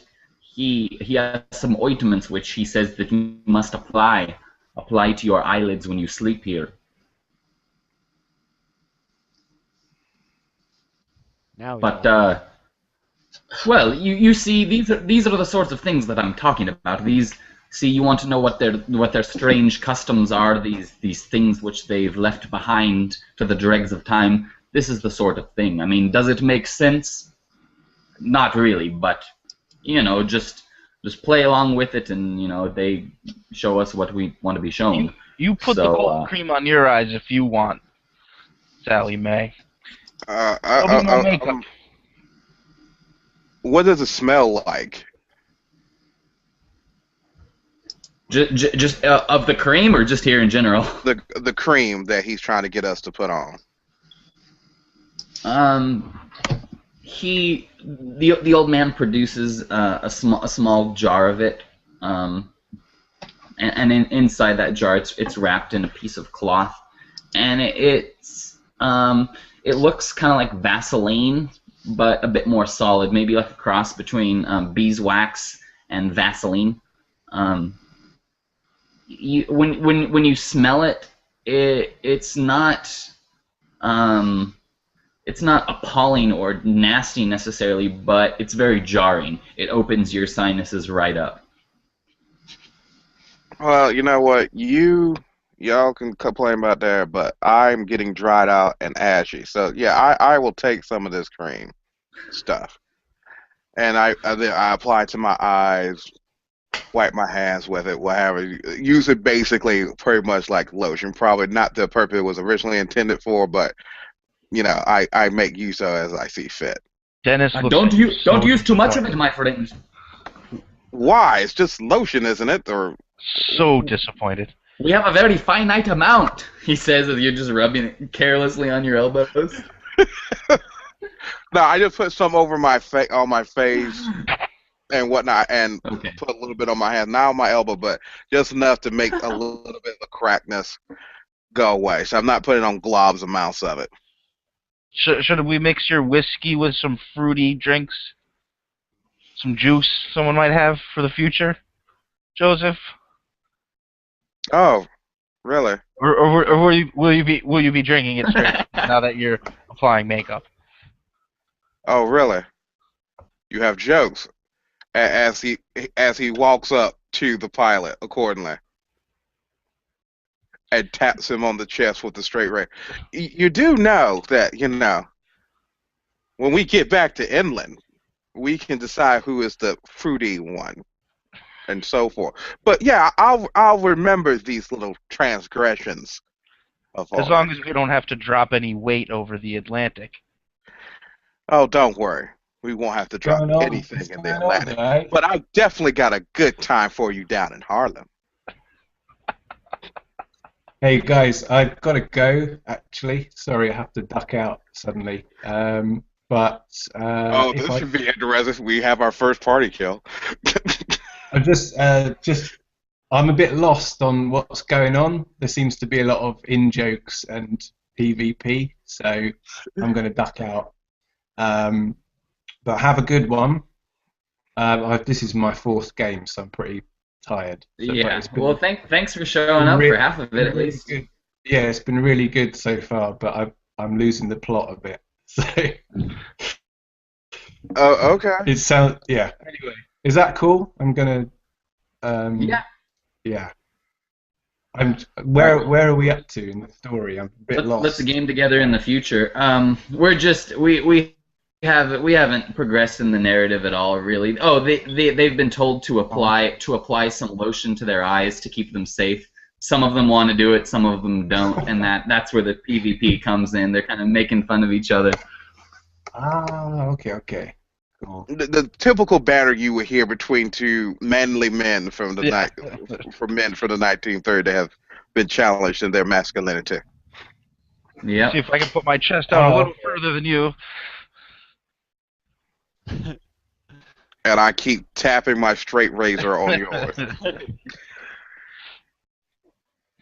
You guys got like a couple of hours to go, or another hour or so? An hour probably. I'm gonna try to have it done in an hour here. Yeah. Yeah, because I actually was supposed to be going out for the evening with the wifey, so yeah, I would like to typically get this done in probably the next half hour to an hour. Yeah. I can probably focus. Well, just fail all your sanity rolls. You guys will be done.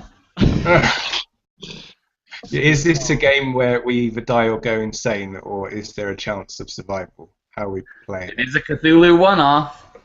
Oh, there's a chance. Fair enough. There's a chance. All right, I'll try and stay awake. Hey man, if you gotta go to bed, we understand. I've been gaming since midnight. This is my fourth. Anyway, yeah. All right. Delirious. So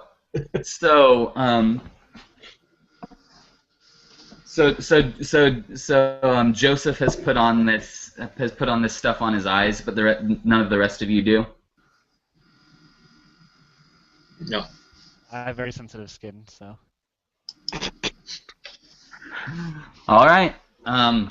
Well, you guys continue farther into the temple, and it takes quite a bit of time, of course, taking pictures and etching the stuff and what have you. But eventually, you wind up in a room that is quite big indeed.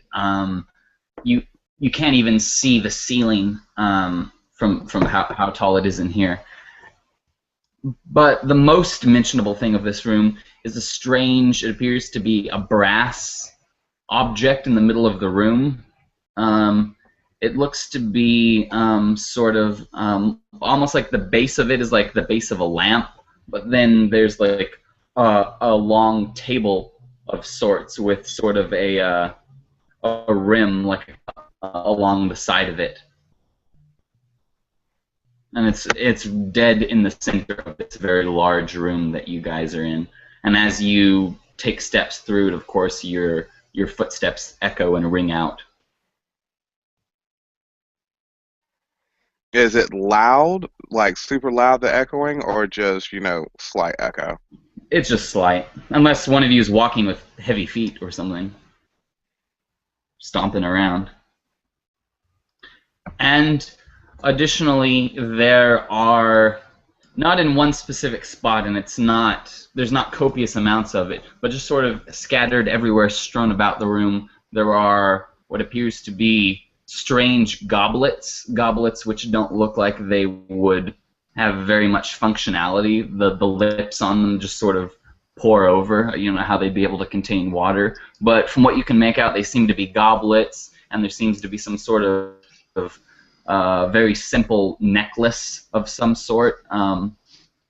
That sort of thing that you guys sort of find on the floor here and there. Is it made out of metal, clay, precious metal? It's some things are different than others. The necklace appears to be made out of some sort of gem or rock, some sort of stone. I'd be quite slightly be happy to snatch that up. And I tell the researcher, you might want to grab some of the goblets and whatnot. Maybe they can, go for the museum, as I use quotation marks, for, that you might enjoy.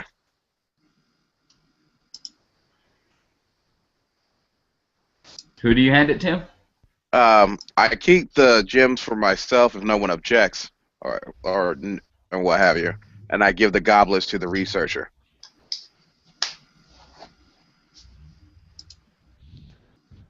I'll start appraising these goblets, trying to see if they've got anything special about them. See if there's anything that's intriguing enough that a museum might pick them up.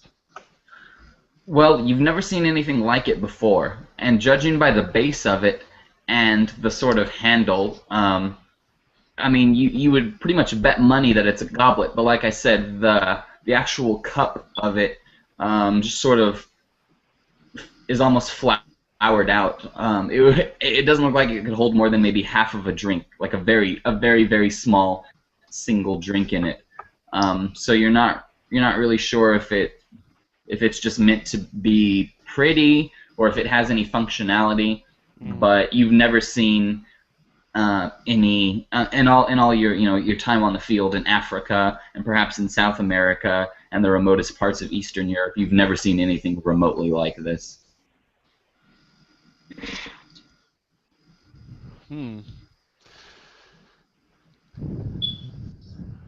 Well, we definitely can't leave this here. We have to take it with us for sure.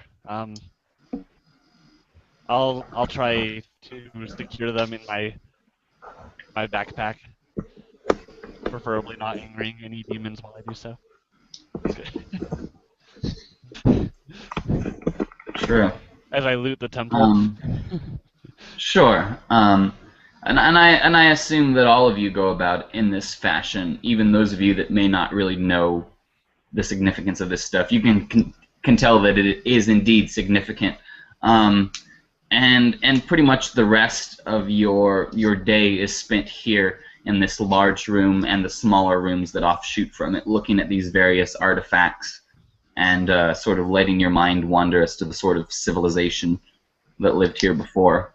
And eventually it gets to the point that you guys are you don't know, of course, when day and night is, but it gets to the point when you're all feeling pretty tired. The day is pretty much done. So I don't know what you guys want to do.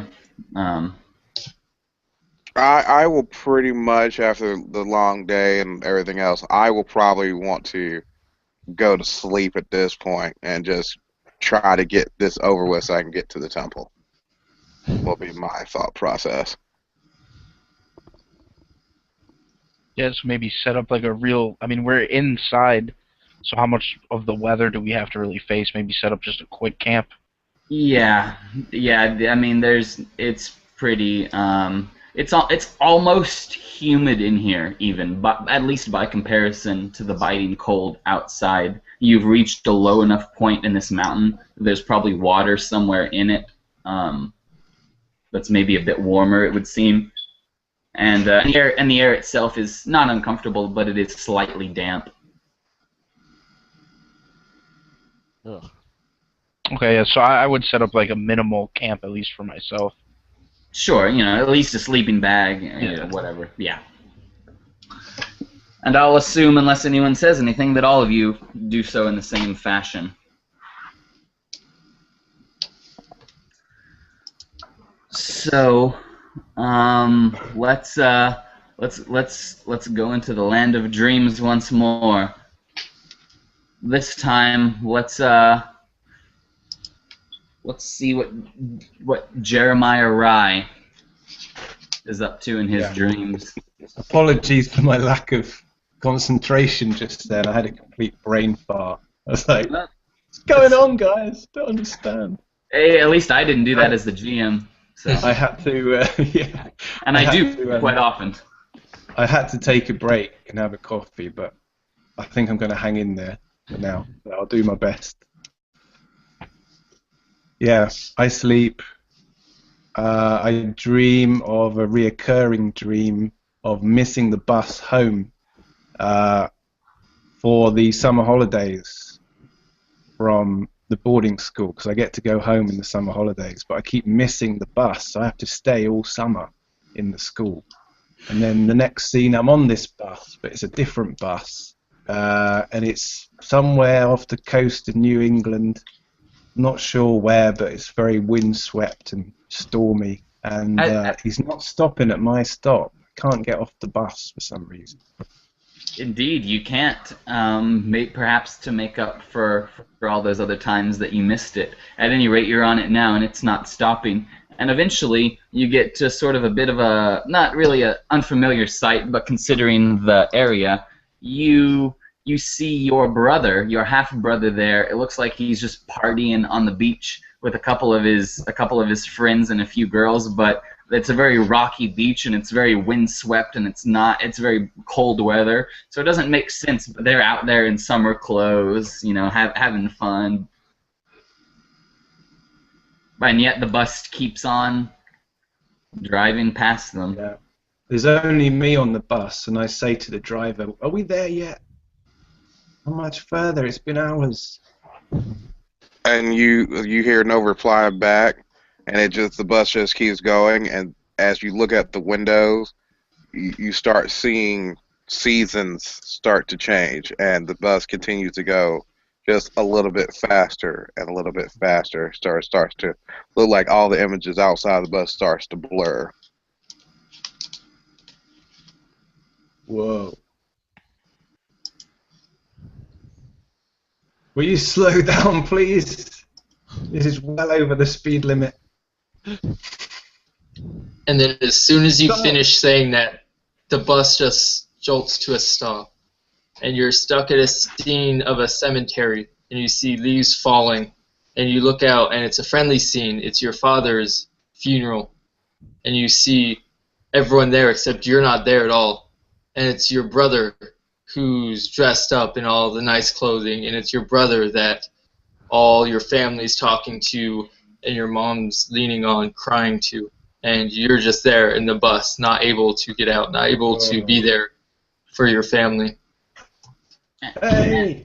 And it's at that point that the ground seems to just open up, and you instinctively follow these steps down. And these steps are very wide, and they're going obviously underground, but there's light from underground, as though it's not underground. And once you get there, you see a rolling sea of sand, and a city of sand. And a city of gold far off in the distance. Ah, the temple. I will be famous like Carter and Tutankhamun was discovered. I will be world famous. If only I had a camera and a team of explorers with me. Shucks. Meanwhile, can I get a listen roll from both Sydney and let me think,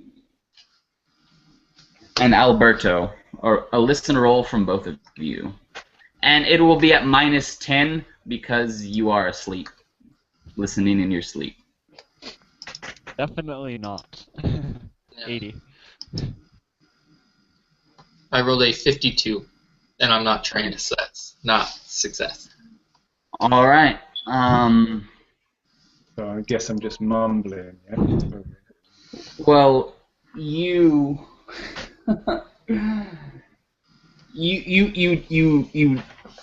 do hear something. In fact, you hear the sound of feet, it would seem. The both of you sort of hear it and are stirred from your sleep. You hear the sound of feet, and they're walking away from your camp. And there's at least five or six sets of them, it would seem. I will grab my gun real hastily and slowly poke my head out around to see who's moving, who's walking. Well, Dennis McAfee is moving, but he's not walking.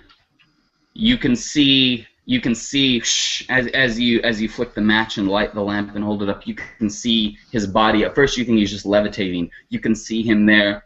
You can even still hear him snoring faintly, soundly, as though nothing's going on. It seems as though he's levitating at first, but as you sort of rub the sleep out of your eyes, you can see these small, dark, clammy figures carrying him off. They're probably about 4 feet tall, maybe a little bit taller, and you can see from behind them sort of a trail of wetness. I told you no more chili before bedtime. Roll your sanity. Both. I assume both of you are looking, so both of you roll your sanity.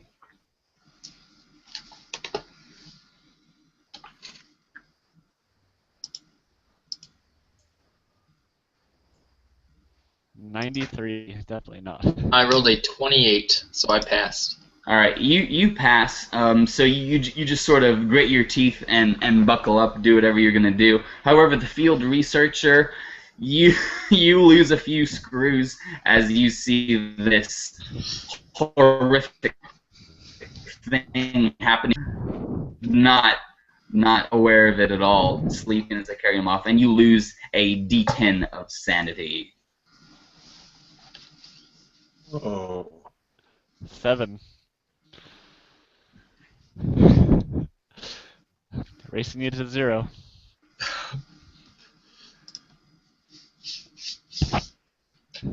So. All right, so what are you guys gonna do? I'm going to yell as loud as I can, not really anything audible, but I'll yell, and then I will take a shot at one of the little things, taking him away.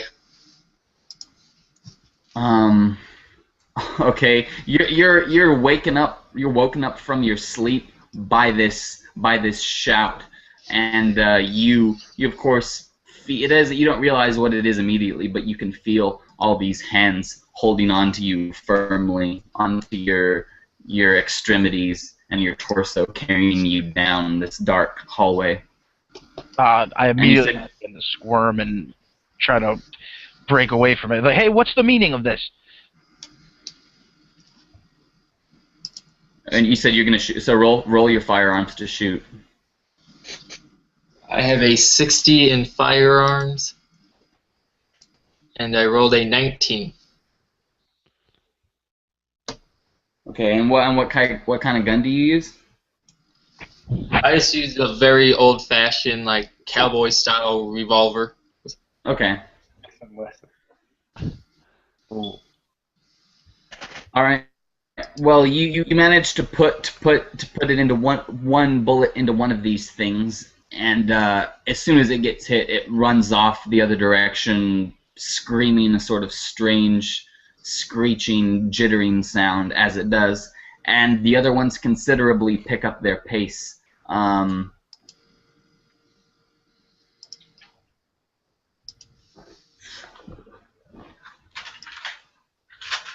Make a roll.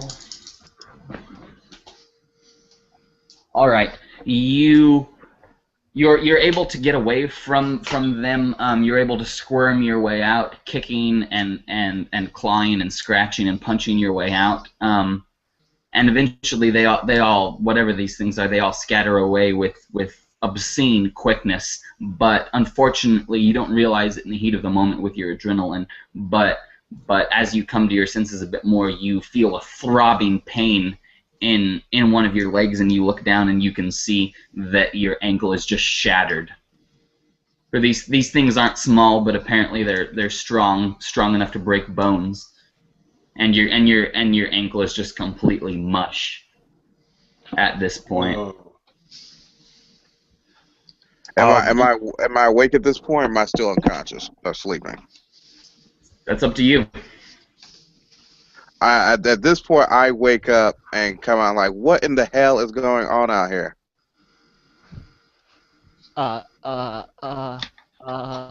Dennis is kind of like pulling himself back towards the camp on his good leg, and his two arms just kind of just gritting through like the pain of his destroyed ankle. Good Lord, man, what happened? I don't know. I just woke up and these natives were trying to carry me away. Huh? So I thank goodness for Sydney's shooting, or I don't think I would have gotten away from him. And it's about this time that you guys notice that that Jeremiah Rye has not woken up despite the yelling and the scrambling and the gunshot and everything else. For some reason, Jeremiah Rye has not woken up. Yeah. I'm still on that bus in the desert, trying to get to that temple, trying to make myself world famous, like Carter. So I walk over to and check on Jeremiah. And is he sound asleep? I'm just doing this. Yes, he's sound asleep. So I walk over and like try nudge him awake. Wake up, Ugh. lazy What happened? idiot. He does not wake up. Oh, what?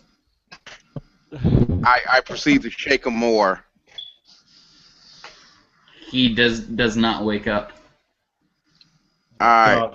Gone into the So I dreamland. walk out. Oh, well, my brother will not wake up. His ankle smashed. Tony, you like to enlighten us on what the hell is going on right now? He exchanges some words with the old man. He says that your friend can only wake up when he chooses to wake up. He has crossed the threshold. Wow. What threshold? I don't know. I mean, we've all crossed the threshold. We're all here. I mean, this is all. You understand? This isn't my culture, man. Well, you're the one that picked out the bloody blind man. Yeah, and I'm also the one that just pissed my pants when I saw whatever the fuck that was. What the hell did you see? Someone tell me what's going on for the love of God. Sydney's gonna calmly put his gun back in its holster and walk over towards Dennis and reach down and try and help him up.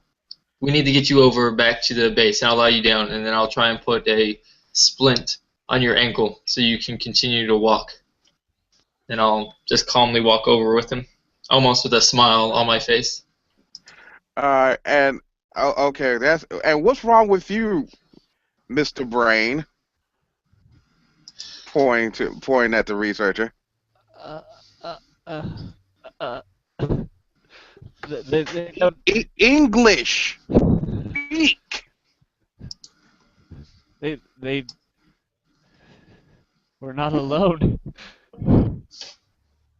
This isn't an abandoned temple.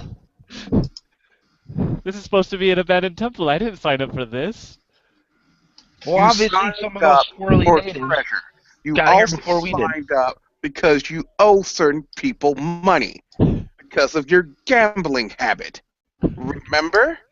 Remember that pretty wife of yours that you have at home? So suck it up, Buttercup.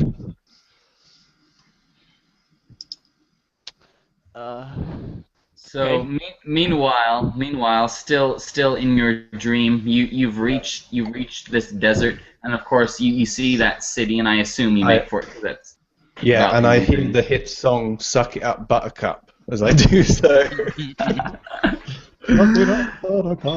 On your way to this city, it's pretty much just a field of rolling hills and sand. But eventually, there's quite a large rock, and standing atop of it is a man who, even though you're not close to him yet, you feel a sense of familiarity. And he's standing there with a staff, a serpent-headed staff. And as you get closer to him, it becomes apparent that this staff isn't a staff at all, but is an actual serpent, which is acting as a staff. It's standing completely erect. And this man is standing there with the cobra head just over his hand where he's holding it. And the man has sort of a strange, otherworldly look in his eye. And as you get closer to him, you do recognize him. You recognize him as the Tibetan man, the old blind Tibetan man, although this is a bit younger version of him. Can this version see, or is he also blind? His face is like moving. He's got sort of a strange golden tint to his eyes, very strange, but his head is moving, watching you come up, so he appears to be looking at you. His eyes are not white now; they're normal. Yeah, they're normal. Oh, Sort of a okay. yellow golden color. Hello there. Robert, isn't it? Robert. Does he speak? Does he acknowledge me? Ah, yes. I thought you might make it down here. Where am I? They call this place the Dreamlands. How do I get out of here? Well, you must make a choice. You can either turn back and go back the way that you came, or you can continue on your journey here to the City of Gold. How do I bring the However- others with me?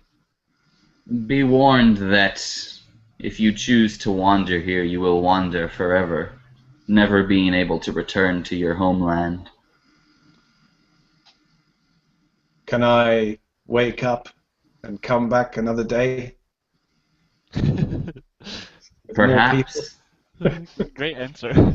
If you fall asleep here again, then one can hope so. Then I shall return with a full adventuring party. Okay, I decide to wake up. If that were possible, I try to wake up. Yeah, it's physical in the Dreamlands. You physically have to go back up the stairs, and so Oh, you okay. do. Wow. Yes, let's all. Wow, the spiral stairs, right? Is that right? Yeah. Yeah.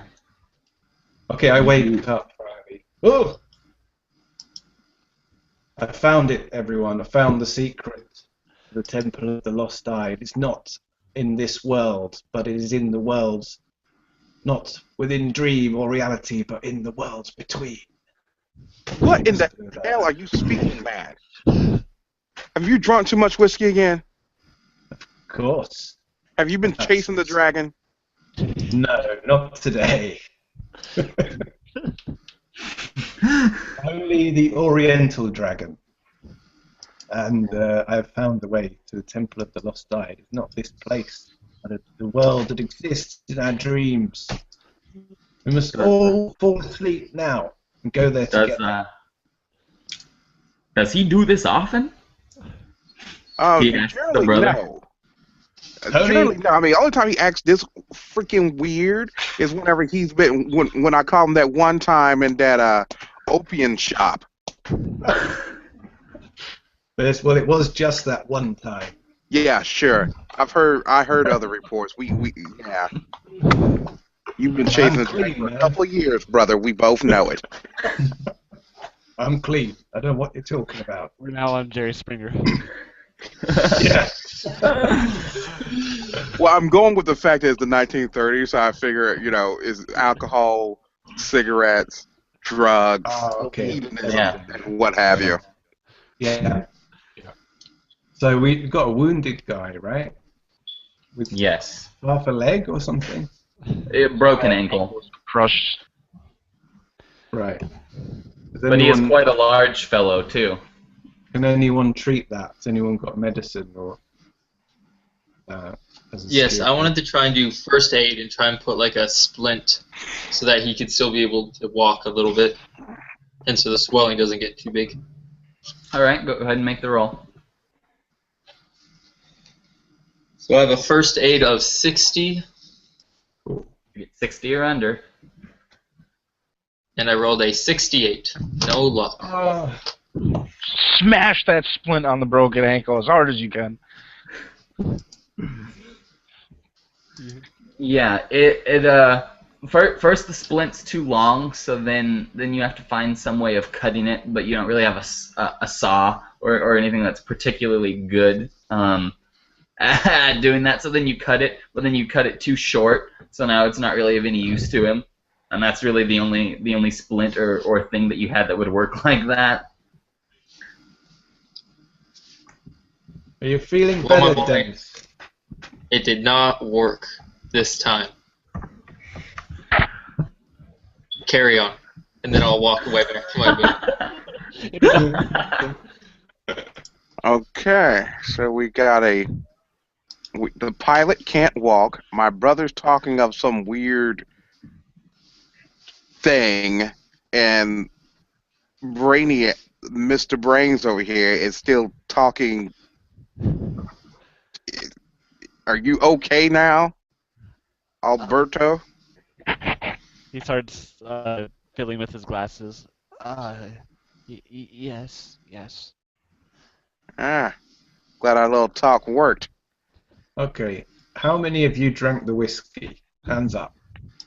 I know I had some. 1, 2, Yeah, 3. we didn't- all know that I've drunk. I didn't even want it, okay? But wait, if all of them drank the whiskey and so did you, then it must not have been the alcohol. How many people ate the chili? Everyone, right? I'll put 2 hands up because I ate a lot of it. How many of you smoke? Does everyone smoke in the party? Yes. So it's a No, combination. I do not. We must. Ah, damn. I was on to something. Whiskey followed by the chili and then tobacco. We can reach the Dreamlands and the Temple of the Lost Eye. In that order, we must all sit in a circle. Well, do you wish to do you wish to pursue these dreamlands as you call it, or should we simply make away with what we have and call it a good day and some money in the pocket, assuming we can get him out of here? Exactly. He's already half broken and whatnot. We should continue on our way and at least get something back, because we're going to have to figure out a way to barter with someone to haul his fat ass back down the mountain. Well, these are purely material things. We don't need to come back here once we reach the Temple of the Lost Eye. We need never come to this material world again. Have you lost your mind? You're starting to some sound like time the ago. old. You're starting to sound like the old man here. He speaks about people in their sleep Yes. will have far more riches than anything. Yes, I met the old man Well, Right there. he's in the desert. We've all met him. No, I met him again in the desert, and he the spoke old to me. the old man's head slowly turns towards you guys, Didn't we? Tell them. and he doesn't say anything, but simply gives you a creepy smirk. Oh, why I order. You tell them we met in the desert. Don't keep that a secret. I saw you on the rock with your staff, lording it over everyone.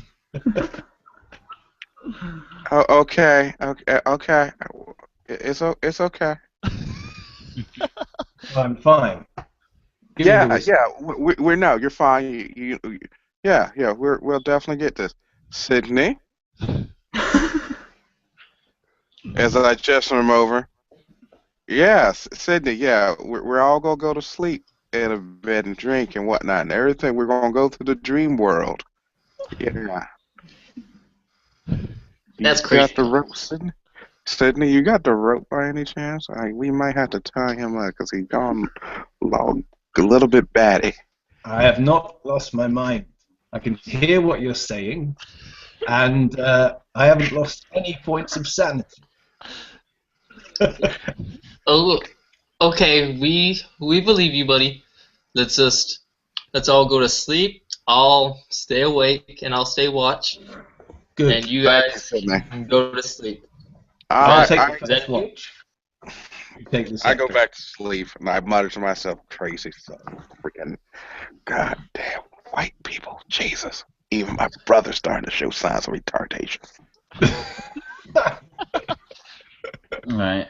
So I have to ask: do you put more of the stuff on your eyes, or do you go back again without it? Me, I don't. I just go to bed. Roll over, yeah. All right. And so each of you begins your dreams. Let's have a short dream of our field researcher here. All right. Alberto, Mr. Tripolini, the Italian gentleman in the group. Let's see what you're dreaming of. Alberto is in Italy on a farmstead.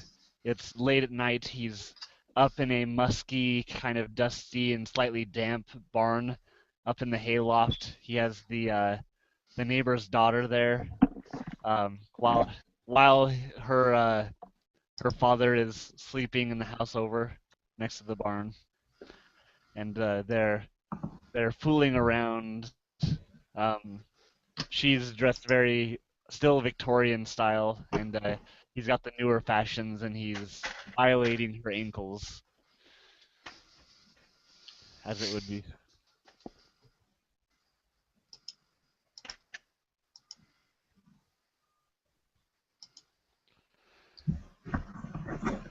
Can you give me a foot massage? Yeah, baby. This is a flashback to a very fond memory of his, not his wife, mind you.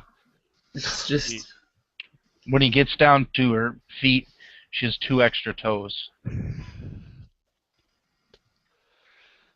And then in the background, you start to hear the dingling of a dinner bell, and the smell of beans and biscuits start to overcome, almost as if they're coming out of her body as a body odor. The delicious smell of beans, Sydney's beans that you love so much. And the bell just keeps louder and louder, almost beckoning you to leave the girl and come towards the sound of the bell. There's a quick flash of Wilma, Alberto's wife, in his head. Not her during this time era, but her as the old woman she is, and he shudders for a second, trying to will his way into a more pleasant experience, but struggling as something's not right.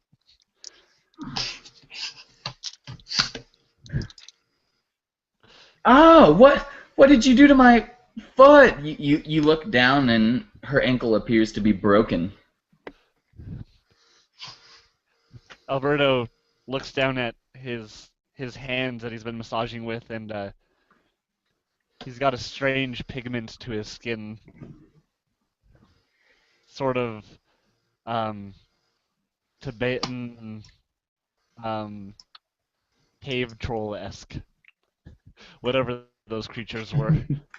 Indeed, and as you're sort of perplexed, looking at yourself at this, another familiar figure comes in, but a more recent familiar figure. For Joseph walks in, in his gait with his knife, as he always does, and he simply he's just walking through the room nonchalantly, and as he does, he sort of stops and looks at you and takes note of you, and there's nothing that, quote, gives him away or anything, but you just, as soon as your eyes touch his, you instinctively know that it's him. It's not the dream version of him, it's him, and vice versa. You guys can feel, you know that you're in a dream, especially it becomes conscious as you see each other, but you also can see that the respective man is an incubus, if you will. It's a third party in the dream. Joseph, kind of busy. What are you doing here? I have no idea. I was on the way to see my father. He just got done talking to my mother in his normal fashion with his fist. So I'm Wow. in the process to go visit Got him. dark.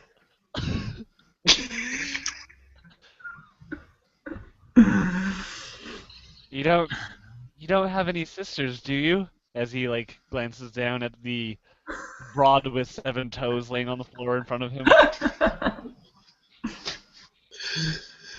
No, I do not. As he gives you a menacing stare. You're the one that cheated on my dream. It's at that point that there's sort of a burst of wind, even though all the doors are shut. There's a burst of wind from outside. I mean, it's a dream. Little makes sense here. There's a burst of wind, and with it, the door flies open, and as it does, there's no outside but a staircase leading down, but it doesn't seem to be underground. There's light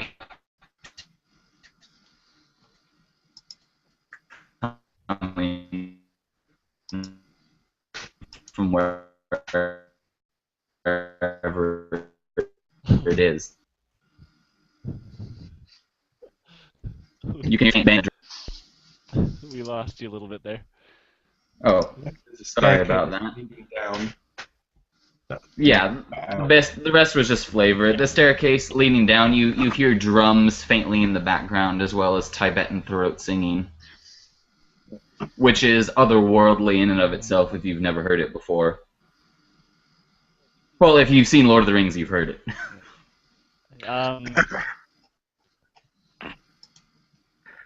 Maybe. Does your dad live down there? No. But you know what? You can go investigate. This is your field of study. You're the researcher. As I nudge him forward. He kind Okay. of stands, brushing his shoulders off. He squints for a moment. Don't get any funny ideas as he looks back to the to Maria laying still on the hayloft. He'll You start. just do your job, and you don't have to worry about Maria now, do you?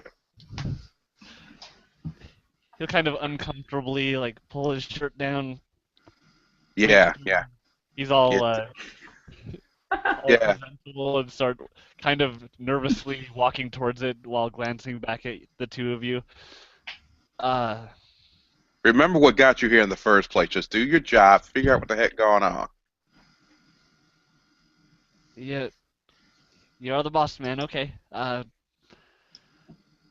Is know where your brother is? I haven't seen him yet. I'll deal with that situation as it occurs. Evidently, he wasn't talking crazy after all. So you begin to head down these stairs. Yeah. All right. As you do, before you can see anything, you get a burst of wind to your face, but it's far from chilling or refreshing. In fact, it's quite dry and arid. You get some sand almost in your eyes that you have to shield yourself from, and you continue to walk down. And as you sort of bring the hand slowly away from your eyes, as the light is incredibly bright, you see, of course, this endless, it would seem, desert. There are some mountains very, very far away, and you see the city of gold, but you see this endless field of sand. And standing there, again, at the bottom of this staircase, is your three other companions as well. Wow. Hello.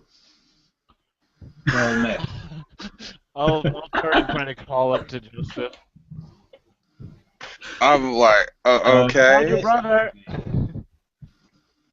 Joseph, you can see now, Joseph, the door is beginning to shut to this staircase leading to this desert. You know that you have to act now or never if you want to join the rest of the group. Sorry, who's that? Joseph? Yeah, Joseph. The rest of you are already down there. Okay. I assume the rest of you want to be down there. You guys can run out if you want, but this door is closing, Joseph, to this staircase. So it's your last few moments to decide if you're going to go with them or not.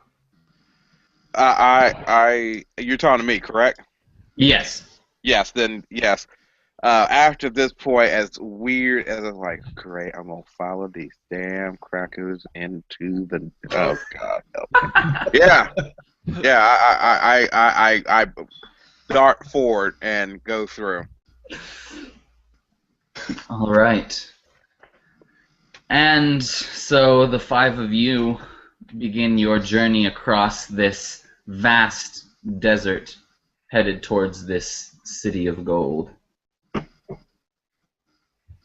And that is where we will end our session tonight. Wow. Ambiguity. Awesome. That'll work.